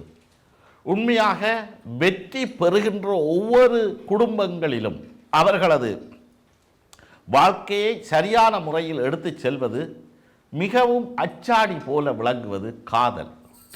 காதலின் பின்புதான், காதல் இருந்தால்தான் அந்த கல்யாணத்தின் பின்பு கூட இந்த வாழ்க்கை வெற்றி பெறும். எனவே இந்த காதலே உண்மையாக தொடங்குகின்ற இடம் கல்யாணம்தான். நாங்கள் ஒன்றை சிந்தித்து பார்க்கலாம். இவர்களுடைய வாழ்க்கையின் எல்லைகள் எவ்வளவு இருந்தாலும் ஒரு வகையான கட்டுப்பாடு இருக்கிறது. ஒருவரை ஒருவர் விட்டு போக இயலாதென்று இலகுவே. ஆனால் கல்யாணத்துக்கு முன் இருக்கின்ற காதல் தங்களுக்கு விருப்பமென்றால் கண்டினியூ பண்ணலாம், இல்லாட்டி அப்போவே கடையை மூடிட்டு போயிடலாம். அப்போ அப்படியான ஒரு சந்தர்ப்பம் இங்கு இல்லை. ஒவ்வொரு மனிதனுடைய கோபங்களும் ஆத்திரங்களும் முடிவெடுக்கின்ற தன்மைகளும் ஒரு குறிப்பிட்ட காலத்துக்கு தான் இருக்கிறது. ஒருவர் தற்கொலை செய்ய வேண்டும் என்று முடிவு எடுத்தாராக இருந்தால் ஒரு 5 நிமிஷம் கழித்து அந்த முடிவை அவர் மறுபரிசீலனை செய்வாராக இருந்தால் அந்த முடிவு மாறும். அப்போ அவசரத்தில் எடுக்கப்படுகின்ற முடிவுகள், கல்யாணத்துக்கு பிறகு காதல் சிறப்பாக இருக்கிறது என்று சொல்லும் இடத்தில் இந்த காதலை தொடர்ந்து வளர வைப்பதற்கும் அது பூத்து குலுங்குவதற்கும் இந்த காதல் பெரிய உதவியாக இருக்கிறது. அதனால் இந்த குடும்பங்கள் ஒன்று சேருகின்றன. தொடர்ந்து அவர்களுடைய வாழ்க்கை சிறப்பாக இருக்கிறது. எங்களுடைய தமிழ் கலாச்சார விழுமியங்களின் அடிப்படையில் திருமணங்களை ஏற்றுக்கொண்டவர்கள், திருமணங்களில் வெற்றி பெற்றவர்கள், குடும்ப வாழ்க்கையில் ஈடுபட்டு கொண்டிருப்பவர்கள் எப்பொழுதும் காதலித்து கொண்டே இருப்பார்கள். அவர்களது அன்பு தூய்மையாக பரிணமித்து கொண்டே இருக்கும். இவ்வாறு ரேணுகா உதயகுமார் அவர்கள் தனது வாதத்தை முன்வைத்திருக்கிறார். மிகவும் அருமையாக தனது வாதத்தை முன்வைத்தார். எங்கே அவருக்கான பாராட்டுக்களை ஒரு கால் தெரிவிப்போம். அந்த ரேணுகா சொன்னதை இந்த ரேணுகா ஏற்றுக்கொள்ளவில்லை. ரேணுகாவுக்குள்ளேயே ஒரு பிரச்சனை. அவர் ரேணுகா உதயகுமார், இவர் ரேணுகா சுரேஷ். இந்த தடவை சரியாக சொல்லிட்டேனா? சரி, சந்தோஷம். எங்கே உங்களது வாதத்தை நாங்கள் மிகவும் ஆவலுடன் எதிர்பார்க்கிறோம். உங்களுடைய வாதம்.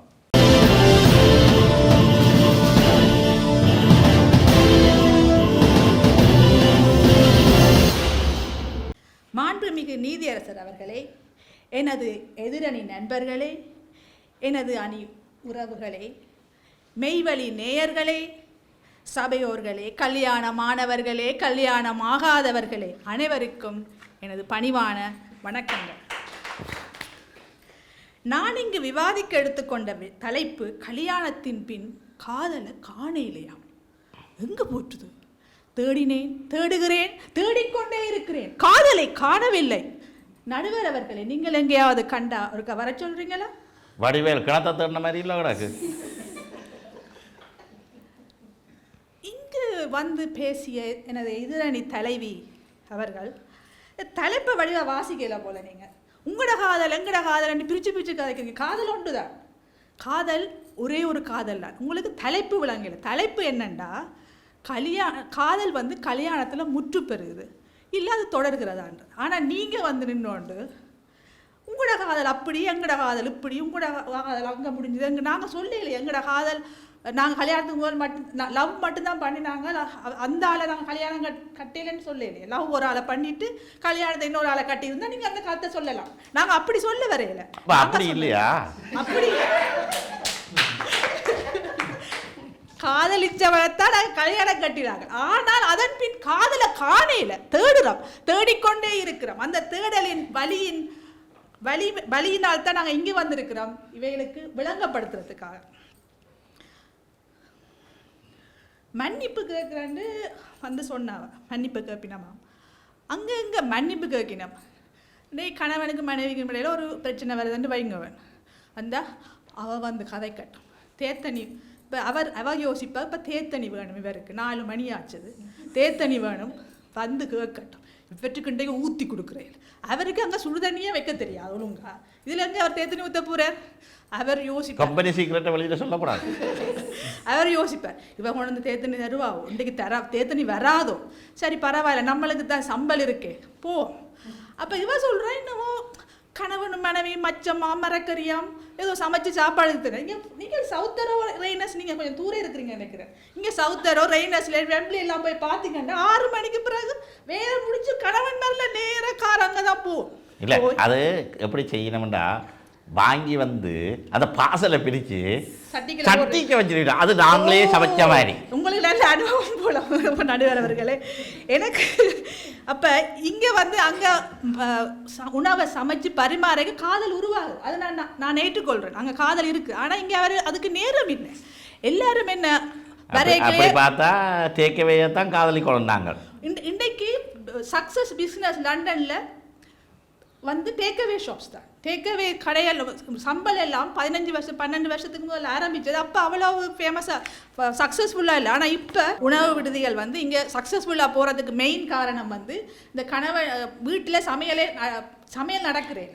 அங்கே உணவு சமைத்து பரிமாறு அந்த அன்பு பரிவு எதுவுமே அங்கே இல்லை. இதுக்கு காரணம் மனசிமாருக்கு சமைக்க நேரம் இல்லை. மனசிமாருக்கு சமைக்க நேரம் இல்லை. அதான் முந்தி வந்து முதல் காதல் என்று சொன்னால் காதல் ஒரு பெரிய வட்டம். அந்த காதல் அந்த பெரிய வட்டம் அது ஹார்ட் மாதிரி இல்லை காட்டினவங்க இப்போ வட்டமாக்கிட்டாங்க. உலகமா இருக்கு காதல் வந்து ஒரு உலகமா இருக்கு. அதை நான் வட்டம் என்று சொன்னேன். காதல் தான் உலகமா இருக்கும். அதை சுற்றி நடக்கிற மற்ற விஷயங்கள்லாம் ஒரு சின்ன சின்ன யுஜிபி மாதிரி அதை தட்டி விட்டு போய்கொண்டே இருப்பார்கள். ஆனால் திருமணம் காதலித்து அதுக்கு மேலே நாங்கள் திருமணம் என்ற ஒரு பந்தத்துக்குள்ள நுழையேக்கல, அதற்கு மேலே ஏற்படுகிற பொறுப்பு, கடமை, கட்டுப்பாடு, வேலைப்பாடு, சொந்தம், பந்தம், பிள்ளைகள், படிப்பு, மோட்கேஜ், கிரெடிட் கார்டுன்னு அதை அடுக்கிக்கொண்டே போகும்போது காதலை காணல. புரிஞ்சு பார்த்தா அது அங்கே என்ன தெரியல, அது அப்படியே புதஞ்சு போச்சு. இதுல இவையே சொல்லினா காதலிக்கணுமா? எங்க காதலிக்க உங்களுக்கு நேரம் இருக்குது கணவர் அவர்களே? அது இப்போ என்னென்னா மனைவி மேலே காதலிக்கிறதுல பார்க்க வேறு ஏதாவது வாய்ப்பு கிடைச்சா காதலிப்பாங்களோ தெரியல. ஆனால் மனைவி மேலே இப்படி காதலிக்கிறாங்களான்னு கேட்டால் அதுக்கு ஒரு பெரிய பிரச்சனை தான் இருக்கலாம். அதைத்தான் அவர்கள் மாறி சொல்லினமோ தெரியல. நான் ஒரு லெட் மீ டெல் குட்டி ஸ்டோரி உங்களை எல்லாருக்கும் ஒரு சின்ன குட்டி கதை ஒன்று சொல்லுவேன் நினைக்கிறேன். நீங்கள் சொல்லுங்கள். ஒரு ஐஸ்கிரீம் கடை ஒன்று திறக்கிறாங்க, பலூன் எல்லாம் கட்டி ஒரு ஐஸ்கிரீம் கடை ஒன்று திறக்கிறாங்க. அப்போ அது வழியாக ஒரு காதலியும் நடந்து போயினோம். அப்போ காதலி சொல்கிறா, ஹாய் டார்லிங், நாங்கள் இந்த புது ஐஸ்கிரீம் கடைக்கு போய் ஐஸ்கிரீம் குடிப்போமா. அப்போ காதலன்னு சொல்கிறேன், ஓ வாங்க டார்லிங் என்று 2 பேரும் போய் ஒரு ஐஸ்கிரீமை வாங்கி 2 பேரும் 1.5 மணித்தியாலமாக ஐஸ்கிரீம் உருக அவையிலும் உருகி காதல் செய்வாங்க. அவ்வளவு பெருசா அந்த ஐஸ்கிரீம்? இல்லை, ஐஸ்கிரீம் பெருசு இல்லை, அவளோட காதல் அங்கே பெருசாக இருக்குது. அப்போ அந்த காதலன் வந்து காதலியை பார்த்து சொல்லுவார், நிலவு ஒரு பெண்ணாக நீந்துகின்ற அழகோ நீரலைகள் இடம் மாறி நீந்துகின்ற குழலோ. அப்படி அந்த காதலன் அந்த காதலியை பார்த்து பாட, காதலி அந்த வானத்தில் பறந்து போக, அங்கே காதல் பொழிந்து உருகி ஐஸ்கிரீமும் உருகி போச்சு. அவ்வளவு அழகா இருக்கு யோசிச்சு பார்க்கவே. அதுக்கு பிறகு அந்த காதலர்கள் கணவன் மனைவியா மாறுறாங்க. கணவன் மனைவி ஆகி கல்யாணம் கட்டி ஒரு முதல் வருஷம் அதே ரோட்டில் நடந்து போய்க்கல அந்த ஐஸ்கிரீம் கடையை கண்டுட்டு அதை கேட்குறான், டார்லிங் நாங்கள் இந்த ஐஸ்கிரீம் கடைக்கு போய் ஐஸ்கிரீம் குடிப்போமா. அவர் ஓ வா போவோம்னு கூட்டி கொண்டு போயிட்டு, சரி உனக்கு என்ன ஃப்ளேவர், உனக்கு சாக்லேட் ஃப்ளேவரான விருப்பம், ஓகே நீ இது நான் அப்படியெல்லாம் தெரிஞ்சு வச்சிருக்காங்களா? ஃபர்ஸ்ட் இயருக்கு ஞாபகம் இருக்கு, சாக்லேட் ஃப்ளேவர் தான். அப்போ வாங்கி கொண்டு கொடுத்துட்டு அவர் இருக்கிறார். அப்போ அவங்க நீங்கள் குடிக்கலையா, இல்லை எனக்கு ஐஸ்கிரீம் பிடிக்காது. அப்போ அன்னைக்கு வந்து குடிச்சிங்க, அது குடிச்ச என்ன செய்யறது, என்ன கன்றாவிக்கு கன்றாவிய தெரியாது, நீ தந்தா குடிச்ச. இப்போ உண்மையாவே எனக்கு ஐஸ்கிரீம் பிடிக்காது. அப்போ அதில் என்ன, அவர் ஒரு போலியான ஒரு உருவத்தை காதலுக்கு கல்யாணத்துக்கு பிறகுதான் அவருடைய உண்மையான உருவம் வெளிப்பட தொடங்குறது. அப்போ அங்கே ஒரு சின்ன பிளவு வருது. மனைவிக்கு அப்போ பொய் தான் சொல்லுங்க, எப்படி எத்தனை பொய்யை சொன்னானோ யாருக்கு தெரியும். அதே 5 வருஷத்துக்கு பிறகு அதே கணவன் மனைவி அதை அந்த பாதையாக போகும்போது அவள் சொல்கிறான், அப்பா ஐயோ அவள் தொடங்கிட்டாள் ஐஸ்கிரீம் கடையை கண்டுட்டு. அவருக்கு கொஞ்சம் காதல் மாதிரி, அப்பா இந்த ஐஸ்கிரீம் கடையில் ஒரு ஐஸ்கிரீம் வாங்கிடுறாங்க. இப்போ அவர் சொல்கிறார், எனக்கு நேரம் போச்சுது, மகனை மேத்ஸ் கிளாஸில் பிக்கப் பண்ணணும், மகளை டான்ஸ் கிளாஸில் பிக்கப் பண்ணணும், இங்கே நின்று இருந்து ஐஸ்கிரீம் எல்லாம் குடிக்கிறதுக்கு நேரம் இல்லை, அதனால் நீ ஐஸ்கிரீமை வாங்கி கொண்டு வா, நான் காரில் இருக்கிறேன் என்று சொல்லிவிட்டு அவர் காசும் வேஸ்ட் ஆகிடுமென்று அவர் எஸ்கேப் ஆகிடுவேன். அப்போ அவள் ஐஸ்கிரீமை வாங்கிட்டு வந்து காரில் ஏறி போயிடணும். பிறகு ஒரு 10 வருஷம் கழிச்சு இந்த ஐஸ்கிரீம் கடைக்கே தெரிஞ்சிருக்கிறாங்க தொடர்ந்து. இதுல உங்களுக்கு தெரியும் எவ்வளவு அந்த காதலுக்கு எவ்வளவு தூரம் போய்கொண்டே இருக்குது. அதனால சுகர் பிரச்சனை இருக்கு, கவனமா பார்த்து போவோம். 10 வருஷம் கழிச்சு அதே கணவன் மனைவி அதே ஐஸ்கிரீம் கடையை பாஸ் பண்ணி போய்க்கல, மனைவி கூப்பிடுறா, நில்லுங்க அப்பா ஐஸ்கிரீம் வேணும். அவ சொல்லுவார், இங்கே பேர் இங்கே நீ ஐஸ்கிரீம் வாங்கினேன்டா 6.99, இதே லிடில்ல 1 கிலோ டப்பா 1.99 போட்டிருக்கா, வா உனக்கு போற வழியில லிடில்ல உனக்கு ஐஸ்கிரீம் வாங்கி தரேன், சூப்பர் மார்க்கெட்ல வாங்கி கொடுக்குறேன்னு சொல்றாங்க. இது அப்ப ஏனண்டா ஒரு திருமண வாழ்க்கையில உங்களோட ஒரு பரபரப்பான ஒரு சூழ்நிலையில எங்களுக்கு ஃபைனான்ஷியல் சிச்சுவேஷன் அதில் எல்லாம் வரைக்கல எங்களுடைய காதல் வந்து அங்கே இந்த சிச்சுவேஷன்ல எங்க ரொமான்ஸ் பண்றதுக்கு நேரம் இருக்குது. அந்த நேரத்தை தான் நானும் தேடிக்கொண்டு திரிகிறேன். அப்படிட்டா சொல்லுங்க, அதில் நாங்களும் ஒரு ஐஸ்கிரீம் குடிக்கலாம் அப்படின்னு யோசிக்கிறோம். கண்டா வர சொல்லுங்க. காதல் இருவருக்குரியது. திருமணம் ஒரு சமூக அங்கீகாரம். காதல் ஒரு கனவு, திருமணம் ஒரு பொறுப்பு. காதலுக்கு கண் இல்லை, ஆனால் கல்யாணத்துக்கு காதே இல்லை. ஏன்னா அரவாசி நேரம் மனைவி மேலே சொல்றது கணவன் மேலே கேட்கறதே இல்லை. நிப்பாட்டினா தானே கேட்காம இருக்கிறது, எந்த நேரமும் சொல்லி கொடுத்துட்டா என்ன செய்யறது? நீங்கள் நிப்பாட்டி கதைச்சு பாருங்க, கணவன் பேர் கேட்பாங்க. நீங்கள் விடாமல் கதைச்சு கொண்டு இருந்தீங்கன்னா இது வானொலி மாதிரி இருக்கும், அப்படியே போக வேண்டியான். காதலிக்கும் போது எதிர்பார்ப்புகள் பூர்த்தி செய்யப்படுகிறது. இந்த ஐஸ்கிரீம் கடையில் மாதிரி காதலிக்கும் போது ஸ்டார்ட்ல எதிர்பார்ப்புகள் பூர்த்தி செய்யப்படுகிறது. ஆனால் கல்யாணத்துக்கு பிறகு உணர்ச்சிகள் குறைவடைகிறது. ஏனென்றா அவரோடய இருக்கிறதால அந்த உணர்ச்சிகள் எல்லாம் குறைஞ்சு போர் அடிச்சு போச்சு. அப்ப எதிர்பார்ப்புகள் பூர்த்தி அடையாதால் அங்க விரிசல் ஏற்படுகிறது, காதல் அழிகிறது, காதல் ரெஸ்டின் பீஸாவே போயிடுது. காதல் பேசிய இடங்களில் திருமணத்துக்கு பின் கணக்கு போடப்படுகிறது. மோட்கேஜ், கிரெடிட் கார்டு, அந்த விஷயங்கள்லாம் கதைக்கப்படுவதை ஒழிய காதல் அங்கே கதைக்கப்படுவதில்லை. காதல் இருந்ததால் தான் கல்யாணம் நடந்தது. அதை நான் ஒப்புக்கொள்கிறேன். எதிர்தரப்புவாதிகளே, கல்யாணம் நடந்ததால் காதலுக்கு என்ன நடந்தது? அது ஓய்வு பெற்றது, வடபோச்சு. இதுதான் உண்மை. அதனால் தான் மாண்புமிகு நடுவர் அவர்களே, கல்யாணத்துக்கு பின் காதல் இல்லை, இது கற்பனை இல்லை, கல்யாணமானவர்களின் வாழ்க்கை வரலாறு. உங்களுக்கு விளங்குது, ஊருக்கு விளங்குது இல்ல? ஊருக்கு விளங்குது, ஆனா இந்த 3 பேருக்கு தான் விளங்கல. காதலிக்க நேரமில்லை, காதலிப்பர் யாரும் இல்லை, இந்த அவசர உலகத்திலே காதலது தொலைந்ததம்மா, காதலது தொலைந்ததம்மா. எனவே கல்யாணத்தின் பின் காதலின் வெற்றி முற்று பெற்றது என்பதை உறுதியாய் கூறி உங்களிடமிருந்து விடைபெறும் நான் ரேணுகா சுரேஷ். அருமை அருமை, மிகவும் மிகவும் அருமை. இந்த காதல் எப்படி முன்னுக்கு இருந்தது, இப்போ எப்படி இருந்த நான் இப்படி ஆயிட்டேன்ன்ற மாதிரி காதல் அப்போ நல்லா தான் இருந்தது. ஐஸ்கிரீம் கடையை கண்டாலும் சரி, அல்லது மேக்கப்புக்கு போனாலும் சரி, அல்லது வேறு எண்ணத்துக்கு போனாலும் சரி, அந்த நேரம் ஐயோ உன்னை பார்த்த நீ சொல்லு, உன்னோட பேசோடும் போல இருக்கு, நீ பேசுறதெல்லாம் அவ்வளோ அழகா இருக்கு, நீ சொல்லுவதெல்லாம் கவிதையாக இந்த காதில் ஊத்துதுட்டு நிற்கிற ஆக்கள் கல்யாணத்துக்கு பிறகு வாயை கொஞ்ச நேரம் மூட மாட்டியா என்று கேட்குற அளவுக்கு மாறி இருக்குண்டா. கல்யாணத்துக்கு முன்னுக்கு இருந்த அந்த காதல் இப்போ ஏன் இல்லாமல் போச்சு என்று ரேணுகா கேட்குறார். ரேணுகா கேட்ட கேள்வி பல கேள்வி. அந்த கேள்விகளில் ஐஸ்கிரீம் கடைக்குள்ள இருந்த அந்த அந்த காதலை சொல்லும் போது நானே அந்த இளமை பருவத்துக்கு போய் ஒரு ஐஸ்கிரீமை என்னுடைய காதலியுடன் குடிக்கலாம் என்ற அந்த நினைப்புக்கு வந்துடுது. ஆனால் போச்சு, அதோட செய்யலாம். ரைட். அதை தவிர அடுத்த கட்டமாக இந்த காதலின் வெற்றி கல்யாணத்துக்கு முன்னுக்கு தான். காதலிக்கிற நேரம் தான் காதலிக்கணும், அந்தந்த பருவத்தில் அந்தந்த பயிர் செய்யணும். அதே மாதிரி இளமையில் நீங்கள் படிக்கிற மாதிரி அந்த டைமில் காதலிக்கிறதுல தான் ஒரு சந்தோஷம் இருக்குது. இப்போ உங்களுக்கு நிறைய பொறுப்பு வந்துட்டுது, பிரச்சனை வந்துட்டுது, உங்களுக்கான தேவைகளும் வேலைப்பாடுகளும் கூடிட்டுது. அந்த பல பிரச்சனையில் இந்த காதலை நீங்கள் சொல்லணும் என்று நினச்சா ஒன்று சட்ட பிரச்சனை கொண்டு வரும். நாங்கள் காதலிப்போம் என்று சொல்லி அன்பா பண்பா பழகுவோம் என்று நினைக்கிற நேரத்தில் எங்களுக்கு குடும்பத்துக்குள்ளே அந்த நேரம் இல்லை.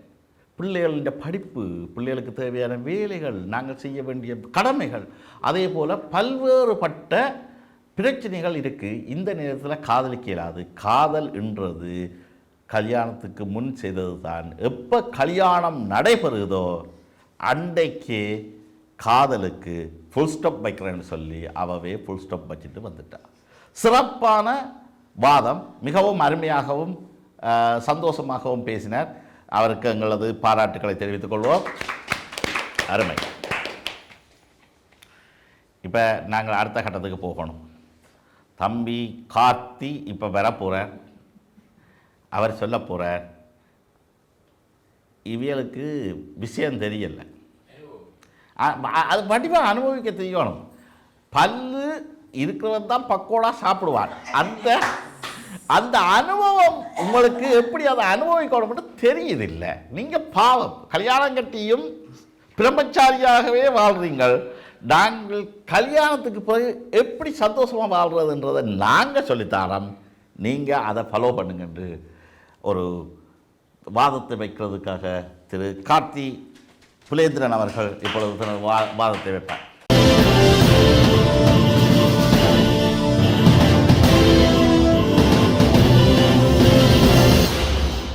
என் தாய் தமிழுக்கு முதல் வணக்கம். தலைவரே, என் சக அணியினரே, முழு பூசணிக்காயை சோற்றில் மறைக்க பாடுபடும் எதிரணியினரே மற்றும் மெய்வழி தொலைக்காட்சி நேர் அனைவருக்கும் இனிய காதலர் தின நல்வாழ்த்துக்கள். ஐயா, சிம்பிளாக ஒரு விஷயம்.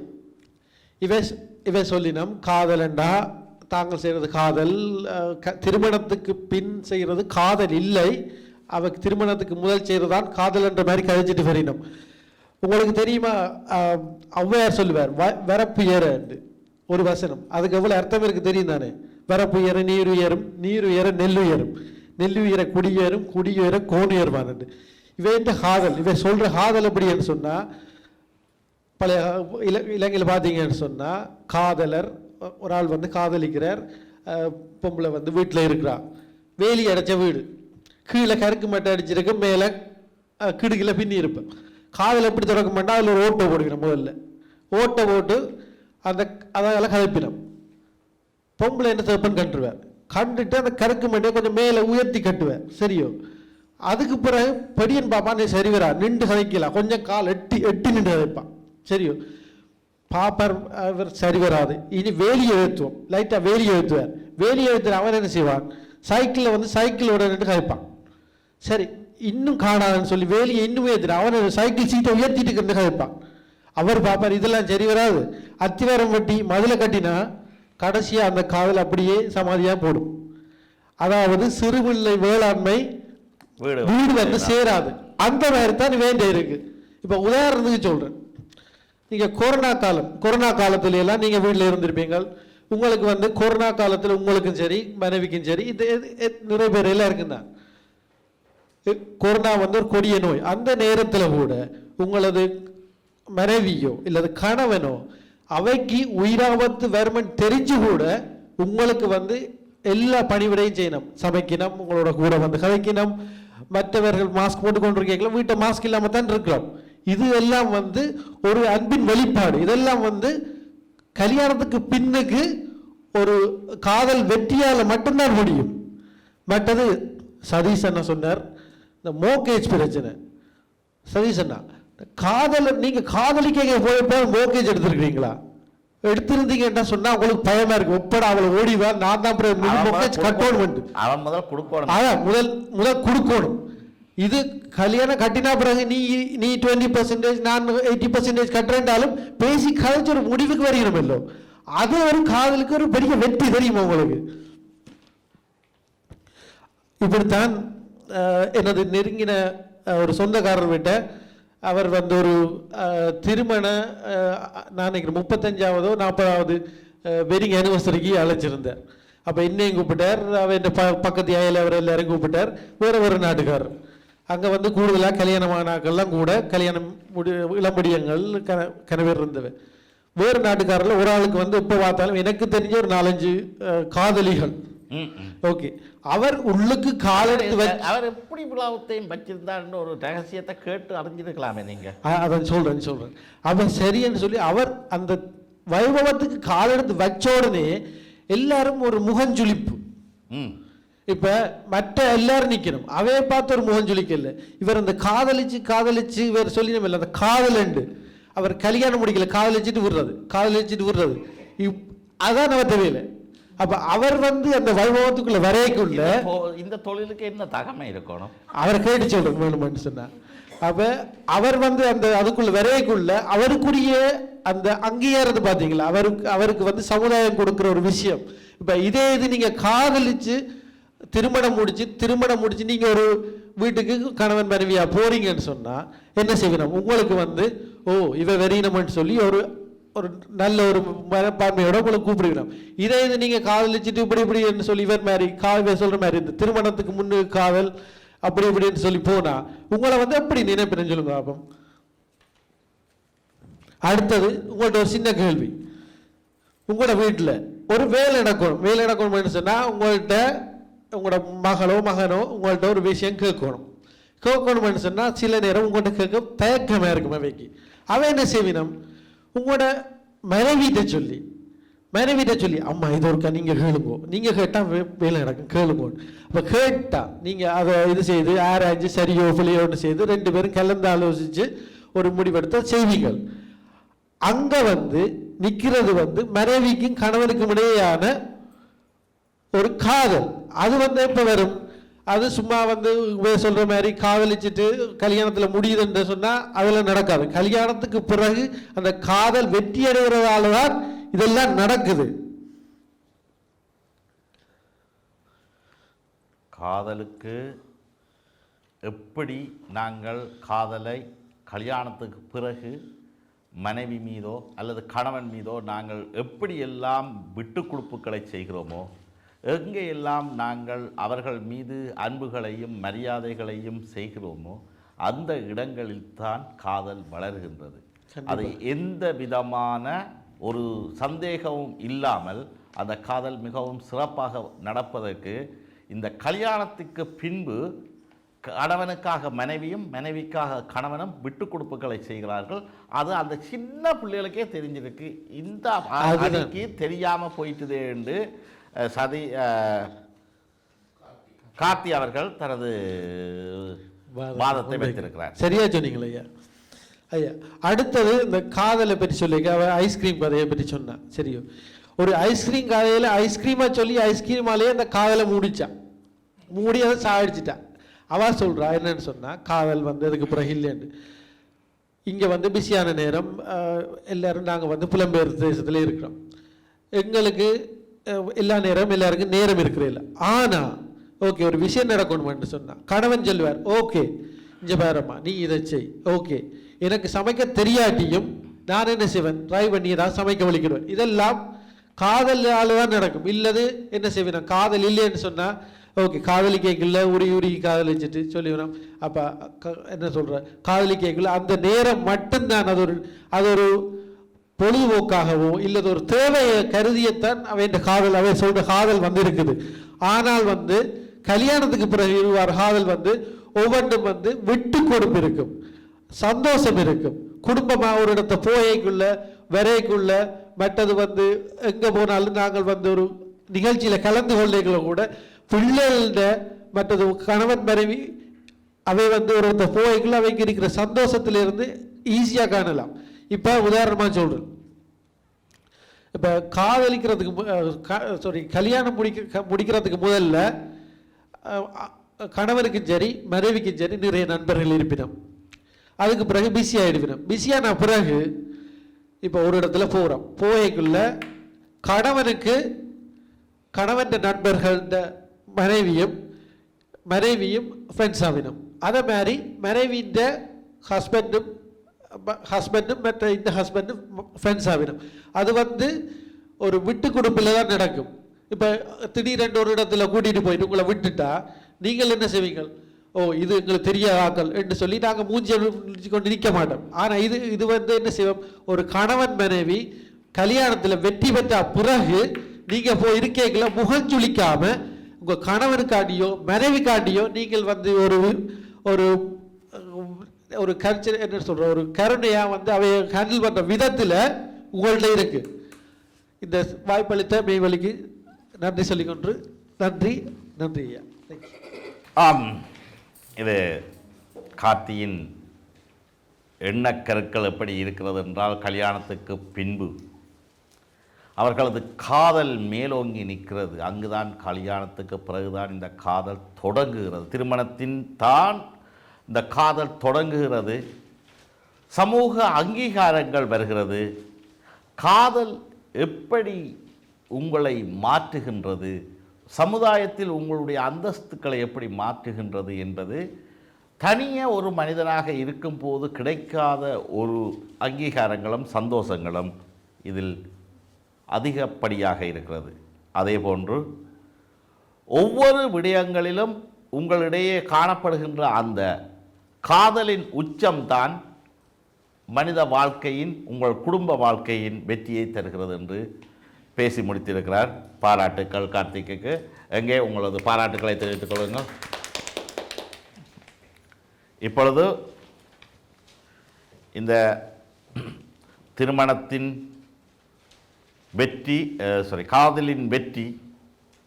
காதலின் வெற்றி திருமணத்தில் முடிவடைகிறது என்ற தலைப்பில் பேசுவதற்காக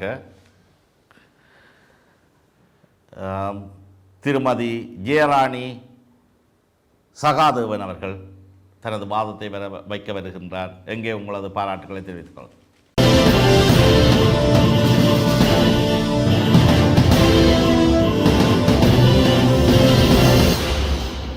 மெய்வழி நேயர்களுக்கும் எங்கள் அணித்தலைவருக்கும் என் அணியினருக்கும் என் எதிரணியினருக்கும் இனிய வணக்கம்.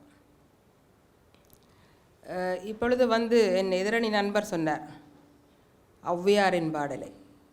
நாங்களும் படித்திருக்கின்றோம். அந்த காலத்து ஔவையாரின் பாடல். இந்த காலத்திலே ஒரு ஔவையார் இருக்குதோ? இருக்கிற சொல்லுகின்றேன் கேளுங்கள். வரப்புயர என்ன சொன்னார்? நீருயர, நீருயர நெல்லுயர, நெல்லுயர கோணியரும், கோணியர குடி உயர். இந்த ஔவையார் சொல்லுகின்றேன். சொல்லுங்க சொல்லுங்க, எல்லாம் கேட்கத்தானே வேணும், சொல்லுங்க. காதலின் பின்வந்த கல்யாணத்தில் வரப்புயர வில்லுயரம், வில்லுயர காதல் தாளம், காதல் தாள பிரிவு உயரம், பிரிவு உயர விவாகரத்தில் முடியும். உண்மையா இல்லையா?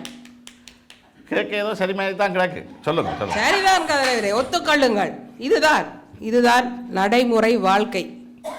அவர் அந்த காலத்து ஔவையார் அதை சொல்லிவிட்டு போய்விட்டார். அதை தூக்கி கொண்டு இங்கே வந்ததே முதல் பிழை. யாரை கேட்டு எடுத்து வந்த நீங்கள்? பிழையான விஷயம், பிழையான விஷயத்தை தவறாக சமுதாயத்துக்கு பரப்பி கொண்டிருக்கின்றார்கள். காதல் என்றால் என்ன முதல் அதே தெரியாது இவர்களுக்கு. ஐயோ பாவம், பாவங்கள்.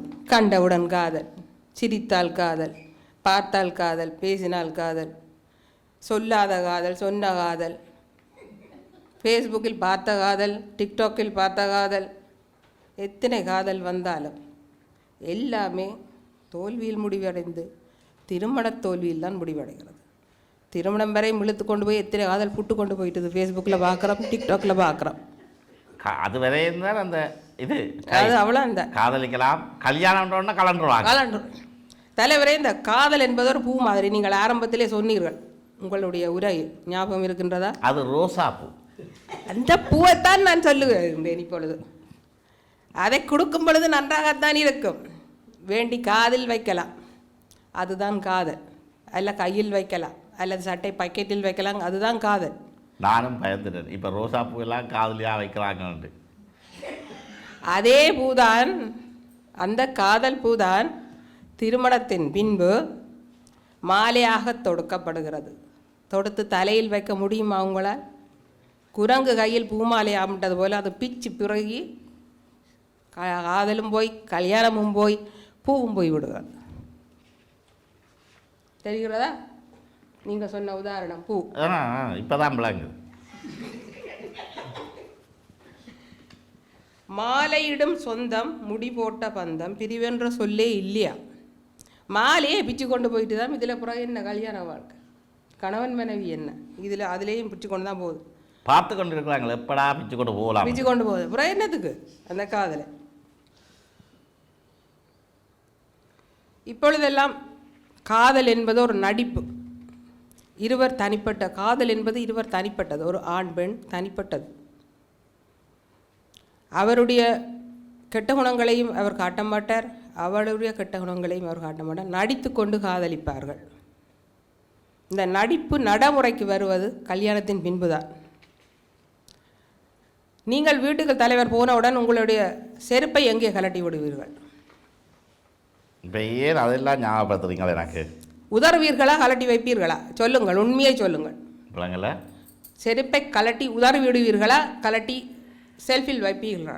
இல்லை, நான் போனோடனே என் மனைவி எனக்கு செருப்பெல்லாம் கலட்டி எனக்கு வரவேற்பு கொண்டு போய் வீட்டில் விட்டு அங்கே டீயெல்லாம் போட்டு தந்து, அத்தான் நீங்கள் பட்டிமன்றத்தில் பேசிட்டு வந்தீங்களே, சோமாக இருக்கிறீங்களா இல்லை டயர்டாக இருக்கிறீங்களான்னு கேட்பாங்க. எதிர்பார்க்க அது நீங்கள் பூசி போடுகிற கதை.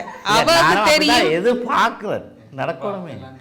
ஆனால் அவன் அந்த செருப்பை பாப்பா உண்மையில பட்டிமன்றம் தானாரோ இங்கே எங்கேயாவது புல்வெளிக்க போனாரோ உண்டு. இப்படி ஒரு ரகசியம் இருக்கோ? இது எனக்கு தெரியாம நான் காதலுக்கு முன் பார்க்கப்படுவதில்லை, கல்யாணத்துக்கு முன் பார்க்கப்படுகிறது. ஞாபகம் இருக்கின்றதா? இனிமேல் கலட்டும் போது ஜாக்கிரதையாக கலட்டுங்கள். எத்தனை காதல், எங்கள் பொய்கள் காதல். காதல் என்பது ஒரு பொய் தான். குரட்டை விட்டதால் பிரிவு. நீங்கள் காதலிக்கும் போது குரட்டை விடுவீர்களா? வந்தாலும் அடக்கி கொண்டிருப்பீர்கள். அமெரிக்காவில் குரட்டை விட்டதால் பிரிவு, உடல் நாற்றத்தால் பிரிவு. டோப்பை போட்டு கொண்டு போய் காதலிப்பீங்கள். கல்யாணத்தின் பின்பு டோப்பை கலட்டி விட்டு தூங்கும் போது தான் தெரியும் மொட்டை என்று. இல்லை அதை என்ன பிரச்சனைன்னா காதலி கேட்க தலைமையில் பிடிச்ச ஒரு தாக்குதல் நடக்கிறதுக்கு வாய்ப்பு இல்லை.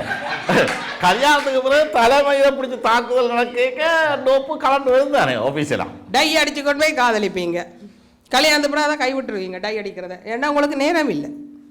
இப்படி எத்தனை பிரச்சனைகளால் அந்த திருமணங்கள் முறிகிறது. காதலிக்கும் போது இருந்த நடிப்பு, மேக்கப் எல்லாமே கலைந்து போய் மழையில் வந்து நனைஞ்ச உடனே கோழி குஞ்சு எப்படி எல்லாம் இறகுகள் எல்லாம் சுருங்கி நிற்கிறது, அதுபோல காதலும் அங்கே சுருங்கி கல்யாணத்தில் சிதைத்து விடுகிறது.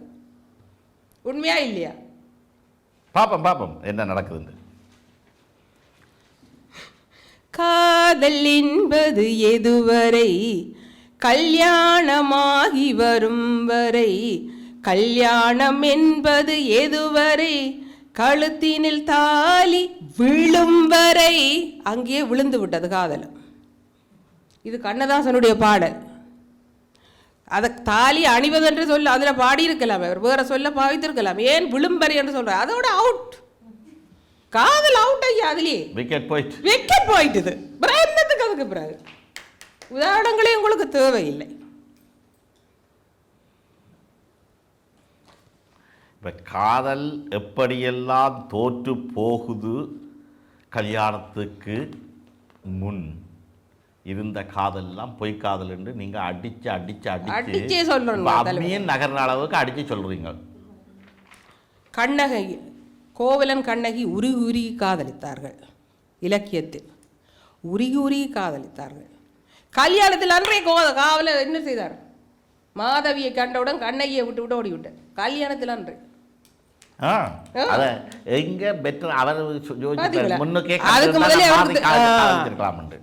அவர் அதுக்கு முதலே போயில்லை. அதுவரையும் கண்ணகி சிறப்பாக தெரிந்த கண்ணகி மாதவியை கண்டவுடன் போயினது எப்படி? கல்யாணத்தின் பின்புதானே. எத்தனை பேர் கல்யாணத்துக்கு பிறகு யோசிக்கிறாங்க, கொஞ்சம் அவசரப்பட்டுட்டோமோ, வெயிட் பண்ணி இருக்கலாம், கொஞ்சம் வெயிட் பண்ணி இருக்கலாம் அப்படின்னு யோசிக்கிறார்கள் நிறைய பேர் இருக்கிறாங்க. அப்போ இவ்வளவும் காதலிக்கும் போது தெரிவதில்லை, எதுவுமே தெரிவதில்லை. அம்மா சமைத்து வைப்பா, வீட்டில் சாப்பாடு இருக்கும், அம்மா உடுப்பு துவைச்சி வைப்பா, எல்லாம் அணிந்து கொண்டு டிப்டப்பாக போவினோம். கல்யாணத்துக்கு முன்பு என்னுடைய நீ துவைக்கிறாயா, உன்னுடைய நான் துவைக்கிறதா, நீ சமைக்கிறாயா நான் சமைக்கிறாய், சமைத்த சாப்பாட்டை எனக்கு பரிமாறவில்லை என்று கூட விவாதம் நடந்திருக்கிறது. ஆங்கிலேயர்களை பாருங்கள், காதலித்து கொண்டே இருப்போம் என்றார்களே, கல்யாணத்துக்கு போவதில்லை. ஏனென்றால் அவர்கள் தெரியும் கல்யாணம் என்பது ஒரு விபத்து, அதுக்குள் போனால் தாங்கள் சின்ன பின்னமாகிவிடும். அதுக்குள்ளேயே குதிப்பான ஒருத்தன். அதாலே அவர்கள் போவதே இல்லை. ஆங்கிலேயரும் தொடர்ந்து காதலோடையே இருக்கின்றார்கள். ஏனென்றால் அது காதலோடு இருப்போம். கல்யாணத்திற்கு போனால் அது வேறு, அது ஒரு விபத்து மாதிரி போய்விடும்.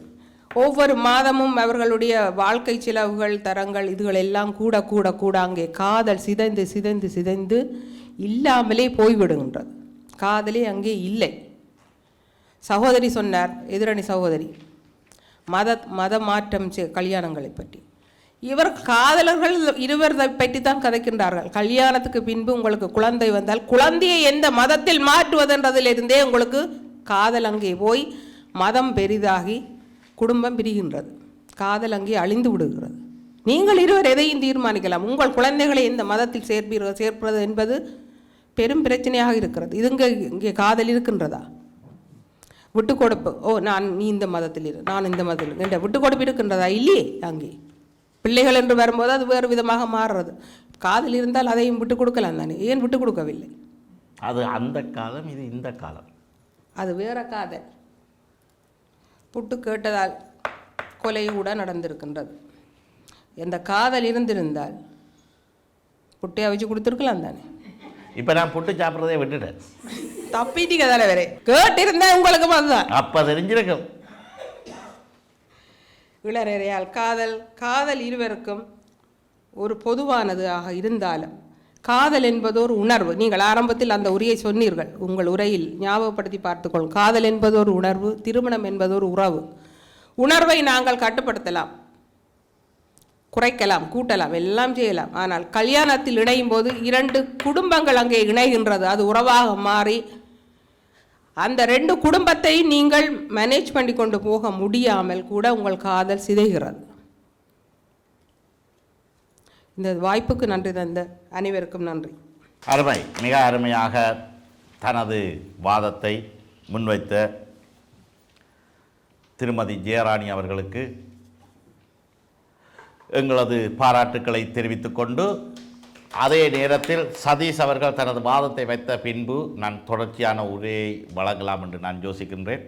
இப்பொழுது சதீஷ் தனது வாதத்தை, தனது தொகுப்புரையை வழங்குவார்.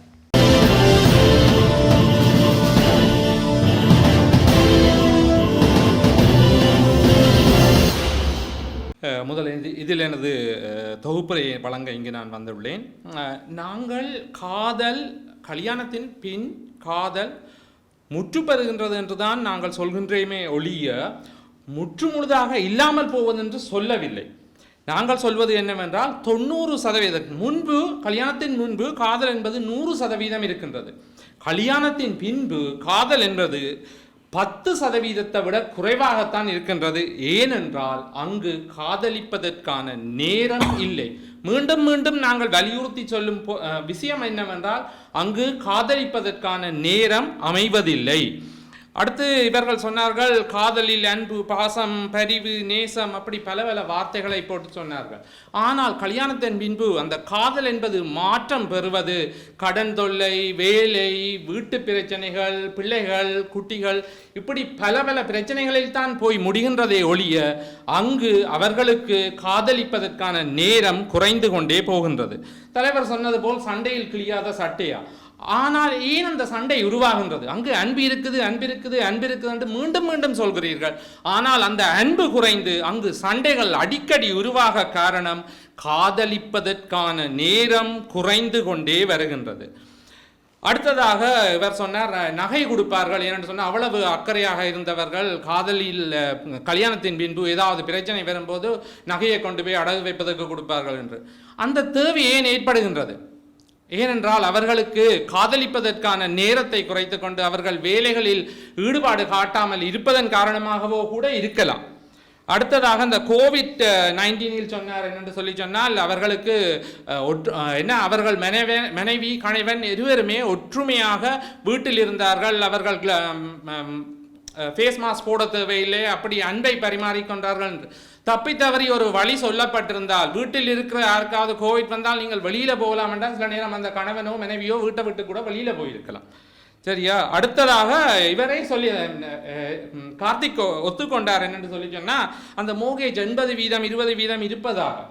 அது அங்கு அன்பை காட்டவில்லை, அங்கு கணக்கைத்தான், கணவன் மனைவியிடையே உள்ள கணக்கைத்தான் காட்டுகிறதை ஒழிய அன்பை காட்டவில்லை. அடுத்ததாக இந்த ரோஸ் சாக்லேட் கொடுக்கிறது. காதலின் முன்பு ரோஸ் சாக்லேட் கொடுக்கல பயங்கர சந்தோஷமா தான் இருக்கு. ஆனால் காதல் திருமணத்தின் பின்பு ரோஸை கொண்டு போய் வைஃபுக்கு கொடுத்தா வைஃப் சொல்லுவா இது ஏனப்பா இவ்வளவு விலைக்கு வாங்கினீங்க, வேண்டாமண்டுவா. இல்லையாண்டு நீங்கள் ரோஸை விட சாக்லேட்டை கொண்டே கொடுத்தா ஐயோ உங்களுக்கு வருத்தம் இல்லோ, ஏன் சாக்லேட்டை சாப்பிட்றீங்களன்னு சொல்லுவீங்க. சரியா? காதல் தோல்வி என்று சொல்லவில்லை நாங்கள். காதல் எப்பொழுதுமே வெற்றி பெற்று கொண்டுதான் இருக்கின்றது. ஆனால் கல்யாணத்தில் அது தோல்வியுறுகின்றது, கல்யாணத்தில் அது முற்று பெறுகின்றது என்றுதான் நாங்கள் மீண்டும் மீண்டும் சொல்லிக் கொண்டிருக்கின்றோம். உங்களுக்கு தலையங்கத்தில் குழப்பம் இருப்பது போல் தோன்றுகின்றது. அடுத்ததாக எமது அணியில் இருந்து நாங்கள் வலியுறுத்தி வைத்த கருத்து என்னென்று சொன்னால் திருமணத்தின் பின் காதல் நடிப்பாக மாறுகின்றது. அந்த நடிப்பாக மாறுவதனால் தான் அங்கு காதல் குறைகின்றது என்று நாங்கள் சொல்லுகின்றோம். நாங்கள் காதல் இல்லை என்று சொல்லவில்லை. காதல் குறைந்து குறைந்து ஒரு கட்டத்தில் இல்லாமல் போவதற்குரிய சந்தர்ப்பம் ஏற்படுகின்றது. அதைத்தான் நாங்கள் வலியுறுத்தி சொல்லிக் கொண்டிருக்கின்றோம். அடுத்ததாக காதல் என்பது எதுவரை கல்யாணம் ஆகி வரும் வரை, அதுதான் உண்மை. அங்கே அது கண்ணதாசன் சொன்ன வசனமே அதுதான். காதல் என்பது கல்யாணத்துடன் முற்று பெறுகின்றது. அடுத்ததாக கண்ணகி, கோவலன், மாதவி, இந்த கதையின் மூலம் உங்களுக்கே தெரிந்திருக்கும். திருமணமாகிய பின் அவருக்கு இன்னொரு காதல் வந்துதான் போயிருக்கின்றார். அவர் இருக்க வேண்டும் என்று விருப்பப்பட்டிருந்தால் அன்பான மனைவி காதலுடன் இருக்க வேண்டும் என்று கட்டிய மனைவியுடனேயே இருந்திருப்பார் அவர். அடுத்ததாக காதலை காணவில்லை என்று நாங்கள் தேடிக்கொண்டிருக்கின்றோம். கிணறு வெட்டி காணாமல் போன கதை போலத்தான் காதல் என்பது முற்று முழுதாக தொலைந்து விட்டது திருமணத்தில் என்று சொல்லி எனது உரையை முடிக்கின்றேன். நன்றி, வணக்கம். அருமை, மிக அருமை.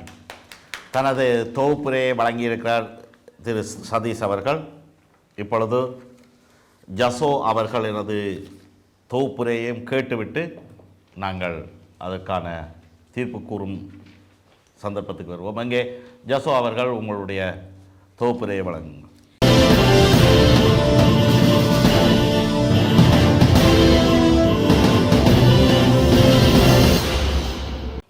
மீண்டும் தொகுப்புரையில் சந்திப்பதில் மகிழ்ச்சி அடைகின்றேன். எதிரணியிலிருந்து இறுதியாக பேசி சென்ற சகோதரி அவர் தானே ஒத்துக்கொண்டார். திருமணத்துக்கு முன்பதான காதல்கள் எல்லாம் பொய் என்பதை இந்த இடத்திலே தானே அவர் ஒத்துக்கொண்டார். அதே போல எதிரணி தலைவர் அவர்கள் பேசுகின்ற போது சொன்னார், சாக்லேட் கொடுத்தா வேணாம் என்று சொல்லுகிறார்கள் என்று சொல்லி. அதற்கான சரியான காரணம் உங்கள் மேலே இருக்கிற அக்கறையினால், அதை சாப்பிட்டா சுகர் வந்துவிடும் என்ற காரணத்துக்காகத்தான் அங்கே அதை வேண்டாம் என்று அவர்கள் தடுக்கின்றார்கள். அதில் கூட ஒரு அன்பு இருக்கின்றது, அதை நீங்கள் புரிந்து கொள்ள வேண்டும். அதே போல் அதற்கு முன்பதாக பேசிய சகோதரி ரேணுகா அவர்கள் சொல்லியிருந்தார்கள், வீட்டில் சமைக்கிறதே இல்லையாம், டேக்கவே எடுக்கிறது என்று. அவர் சில வேளை தங்களுடைய வீட்டில் இருக்கிற அனுபவத்தை வைத்து இங்கே சொல்கின்றாரோ எனக்கு தெரியவில்லை. நாங்கள் எங்களுடைய வீட்டில் எங்களுடைய கணவனுக்கு வெளி சாப்பாடுனா பிடிக்காது, 3 நேரமும் அவருக்கு என்ன பிடிக்கும் என்று பார்த்து செய்து கொடுப்போம். ஏனென்றால் எங்களுடைய காதல்கள் திருமணத்தை தாண்டி இன்றும் வாழ்ந்து கொண்டிருக்கின்றது. அதனால் நாங்கள் வெளியில் வேண்டியில் நாங்கள் வீட்டில் தான் சமைச்சு கொடுக்குறாங்க. அதை உங்களுக்கு நான் சொல்லிக்கொள்ள விரும்புகிறேன். அதே போல் ஐயா அவர்கள் நிறைய கருத்துக்களை சொன்னார்கள். இவர்கள் கதைக்கின்ற போது என்ன தோன்றுகின்றது என்றால், திருமணத்துக்கு முன்பதான அந்த காதல் அது ஒரு பாலர் வகுப்பில் படிக்கிறது போல், அதுக்கு முதிர்ச்சியே இல்லை. ஆனால் திருமணத்துக்கு பின்பதான அந்த காதல் பல்கலைக்கழகத்தில் கல்வி கற்பதை போல ஒரு முதிர்ச்சி அடைந்த காதல், அதுதான் வெற்றி பெற்ற ஒரு சிறந்த காதல் என்பதை இந்த இடத்துல நான் கூறிக்கொள்ளுகின்றேன். அதே போல் தரப்பினரே, உங்களுக்கு சவாலாக ஒரு கேள்வியை நான் கேட்கின்றேன். நீங்கள் பேசுகின்ற திருமணத்துக்கு முற்பட்ட காதல்கள் எப்படி இருக்கின்றது தெரியுமா? தங்களுடைய உடல் தேவைகளை பூர்த்தி செய்த பின்பு கைவிடுவதும், பெண்கள் ஒரு ஆணிடமிருந்து எவ்வளோ விதத்துக்கு கறக்க முடியுமோ, என்னென்ன பொருட்களை எல்லாம் அவரிடமிருந்து காதலிக்கிறோம் என்ற அந்த பெயரில் வேண்ட முடியுமோ வேண்டி போட்டு கலட்டி விடுவதும், அதே போல் நடுத்தருவில் விட்டுட்டு போகிற காதல்கள் தான். காதல் பட பரத் போல ஆண்கள் தாடி வளர்த்து கொண்டு தலையை சொறிஞ்சு கொண்டு வீதிகளில் அலைஞ்சு கொண்டு திரிகிறார்கள். பெண்கள் என்ன செய்கிறார்கள்? அந்த காதல் திருமணத்துக்கு முற்பட்டதான அந்த காதலில் தவறான விதத்தில் அவர்களுக்கு அந்த குழந்தைகள் பிறக்கின்ற போது அந்த கை குழந்தைகளையும் சுமந்து கொண்டு கண்ணீரோடு எத்தனையோ பெண்கள் வாழ்ந்து கொண்டு இருக்கின்றார்கள். அது மட்டுமா, அந்த திருமணத்துக்கு முற்பட்டதான அந்த தவறான அந்த காம காதலில் உருவான பிள்ளைகள் இன்று வீதிகளிலும் தெருக்களிலும் எத்தனையோ குழந்தைகள் எறிந்து விடப்பட்டு அங்கே காப்பாற்றப்பட்ட குழந்தைகளும் இருக்கின்றார்கள். எத்தனையோ குழந்தைகள் கிணற்றுகளுக்குள் வீசப்பட்டு அங்கு இறந்து போன குழந்தைகளும் இருக்கின்றார்கள். இதை நீங்கள் சிந்திக்க வேண்டும். அது இந்த நாட்கள் அநேகமான அனாதை ஆசிரமங்கள் பெருகி இருக்கின்றது இப்படியான குழந்தைகளை பராமரிப்பதற்காக. அண்மை காலத்தில் கொஞ்ச நாட்களுக்கு முன்பதாக இலங்கையில் ஒரு வயல்வெளியிலிருந்து கண்டுபிடிக்கப்பட்ட ஒரு குழந்தை அந்த வீடியோ சமூக வலைத்தளங்களில் அதிகமாக பகிரப்பட்டு வந்தது. நடுவர் அவர்களை நீங்களும் பார்த்திருப்பீர்கள் என்று நினைக்கின்றேன். திருமணத்துக்கு முன்பதான அந்த முறை தவறிய அவர்களுடைய அந்த காதலின் நிமித்தம்தான் அந்த குழந்தை பிறந்து, ஆனால் தெய்வாதீனமாக அந்த குழந்தை காப்பாற்றப்பட்டு இன்று வெளிநாட்டில் இருக்கின்ற ஒருவர்கள் அந்த குழந்தையை தத்தெடுத்து வளர்த்து கொண்டிருக்கின்றார்கள். இதே போல எத்தனை சம்பவங்கள். திருமணத்துக்கு முன்பதான உங்களுடைய காதல் தான் தெய்வீக காதல், புனிதமான காதல் என்று சொல்கிறீர்களே, இதற்கெல்லாம் யாரையா பதில் சொல்வது? சொல்லுங்கள். அடுத்ததாக, திருமணத்துக்கு முற்பட்ட அந்த காதலில் வெறும் உணர்ச்சியும் கனவும் ஈர்ப்பும் மட்டும்தான் இருக்கும். ஆனால் திருமணத்துக்கு பிற்பட்ட அந்த காதலின் நம்பிக்கை, பொறுப்பு, புரிதல், தியாகம், உரிமை, உடலாலும் உள்ளத்தாலும் அந்நியோன்னியம் இவை அனைத்தும் அதிகமாக உள்ளது. அதுதானே ஐயா வெற்றி பெற்ற ஒரு காதல். அந்த காதலை பற்றித்தான் நாங்கள் பேசிக்கொண்டிருக்கின்றோம். எதிர்த்தரப்பினரே, நீங்கள் 3 பேரும் திருமணம் செய்து காதலுடன் வாழ்ந்து கொண்டிருக்கின்றீர்கள். உங்களுக்கு எப்படி மனம் வருகின்றது? திருமணத்துக்கு பிறகு காதல் இல்லை, காதல் நிறைவடைந்து விட்டது என்று சுத்த பொய்யை நீங்கள் சொல்லிக் கொண்டிருக்கிறீர்கள். அப்படி உங்கள் காதல் நிறைவடைந்து விட்டால் நீங்கள் இன்றைக்கு டைவோர்ஸ் எடுத்திருப்பீங்க 3 பேரும். ஆனால் நீங்கள் இன்றைக்கும் வாழ்ந்து கொண்டிருக்கிறீர்கள் என்றால் அங்கே காதல் வாழ்ந்து கொண்டிருக்கிறது என்பதுதான் அர்த்தம். இங்கே நடுவர் அவர்கள் இருக்கின்றார்கள். இதில் இருக்கின்ற அனைவரும் திருமணம் செய்தவர்களாகத்தான் இருக்கின்றார்கள். அவர்களுடைய காதல்கள் இன்றும் வாழ்ந்து கொண்டிருக்கின்றபடியால் தான் அந்த காதல்கள் நிலைத்திருக்கின்றது என்பதை நான் இந்த இடத்தில் ஆணித்தரமாக கூறிக்கொள்ள விரும்புகின்றேன். எனவே எனவே திருமணத்துக்கு பின்பு உங்கள் கணவனை மனைவியை காதலியுங்கள். அது மெல்ல மெல்லமாக ஒரு விருட்சமாக வளர்ந்து பெரு விருட்சமாக மாறும். உங்கள் வாழ்வும் இனிமையாக இருக்கும். காதலின் வெற்றி திருமணத்தில் தான் தொடங்குகின்றது என்பதை நான் ஆணித்தரமாக கூறி வாய்ப்பளித்த அன்பு உள்ளங்களுக்கு நன்றி கூறி விடைபெறுகின்றேன். நன்றி, வணக்கம். அருமை, மிக அருமையான வாதம். காதலின் சுவாரஸ்யம் எப்படி எங்களை பாடாகப்படுத்துகிறது. காதல் ஒரு மனிதனின் மிகவும் முக்கியமான ஒரு உணர்வு. அந்த உணர்வுகள் அந்தந்த காலப்பகுதிகளில் வந்தாக வேண்டும். குடும்ப வாழ்க்கையில் இருப்பவர்கள் தங்களுடைய குடும்பத்தில் அந்த காதலை மேலோங்கி செய்ய வைக்கின்ற போது மட்டும்தான் அந்த குடும்ப வாழ்க்கை சிறப்பாக அமையும். காதலில் குடும்பத்தில் உள்ளவர்கள் கணவன் மனைவிக்கும் மனைவி கணவனுக்கும் அந்த காதலை சரியாக காட்டுவதற்காக முதலாவதாக அவர்களது எதிர்பார்ப்புகளை குறைக்க வேண்டும். எதிர்பார்ப்பு என்பது ஒருவரிடம் அதிகரித்து போய் இருக்கும்போது அந்த காதல் அங்கு இருக்காது. எனக்கு நீங்கள் இதை செய்ய வேண்டும், இதை செய்யக்கூடாது என்று ஒருவர் மீது அதிகமான எதிர்பார்ப்புகளை நாங்கள் வைத்தோமாக இருந்தால் அது குறைந்துவிடும் காதல். கல்யாணத்தில் இருப்பவர்கள் இந்த எதிர்பார்ப்புகளை குறைத்து கொண்டு வாழ பழகிக்கொள்ள வேண்டும். அது மட்டுமல்லாமல் ஒருவர் கதைப்பதை, ஒருவர் பேசுவதை நாங்கள் கேட்பதற்கு தயாராக இருக்க வேண்டும். மற்றவரின் கருத்தை உள்வாங்கி அதற்கு பின்பாக உங்களுடைய கருத்துக்களை நீங்கள் வைத்தீர்களாக இருந்தால் அது மிகவும் அருமையாக இருக்கும். முதலாவதாக நீங்கள் ஒருவர் மீது ஒருவர் குற்றம் சாட்டுவதை, அது காதலிக்கும் போதாக இருந்தாலும் சரி, கல்யாணத்தின் பின்பாக இருந்தாலும் சரி, குற்றம் சாட்டுவதை குறைத்து கொள்ளுங்கள், தவிர்த்து கொள்ளுங்கள். குற்றம் பாக்கில் சுற்றம் இல்லை.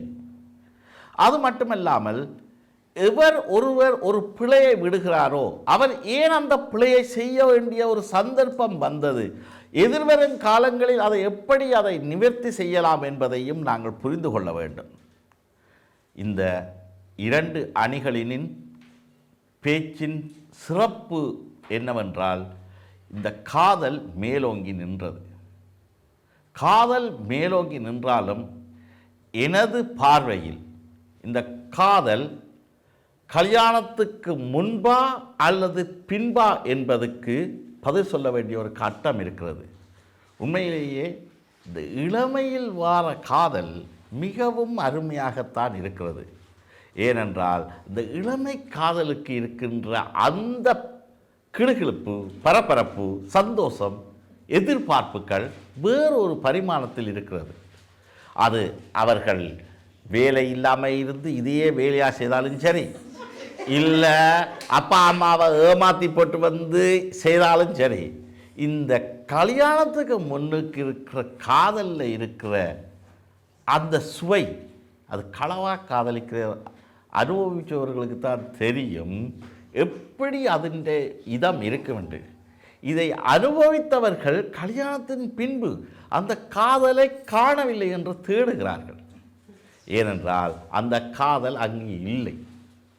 அப்போ கல்யாணத்தில் அந்த காதல் தோற்று போகிறதா அல்லது அற்று போகிறதா என்று பார்த்தா எனது தீர்ப்பு எப்படியாக அமைகிறது என்றால், இன்றைய பேச்சின் அடிப்படையில், நான் வழங்கிய புள்ளிகளின் அடிப்படையில்,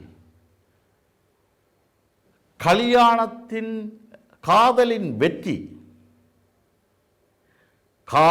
வெற்றி என்பது கல்யாணத்தில் முடிவடைகிறது என்பது சிறப்பான தீர்ப்பாக இருக்கிறது.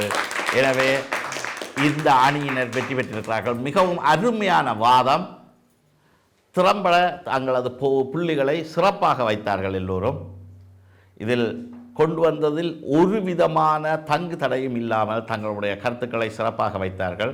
அதிகப்படியான புள்ளிகளை பெற்று வெற்றி பெற்றிருக்கின்றார்கள். எனவே அன்பு உள்ளங்களே, காதலியுங்கள், காதலித்துக் கொண்டே இருங்கள். உங்கள் மனைவியை, உங்கள் கணவனை, அது மட்டுமல்லாமல் உங்களால் முடிந்தவரை சந்தோஷமாக இருங்கள். அன்பை செலுத்துங்கள் எல்லோருக்கும். இந்த காதலர் தினத்தில் இந்த காதல் தொடர வேண்டும் என்று கூறி வாய்ப்பளித்த நல்ல உள்ளங்களுக்கு நன்றி கூறி மீண்டும் காதலர் தின வாழ்த்துக்களை கூறிக்கொண்டு இன்று விடைபெறுகின்றோம். நன்றி. இன்னும் ஒரு தருணத்தில் சந்திக்கும் வரை உங்களிடமிருந்து விடைபெற்றுக் கொள்கின்றோம். நன்றி, வணக்கம்.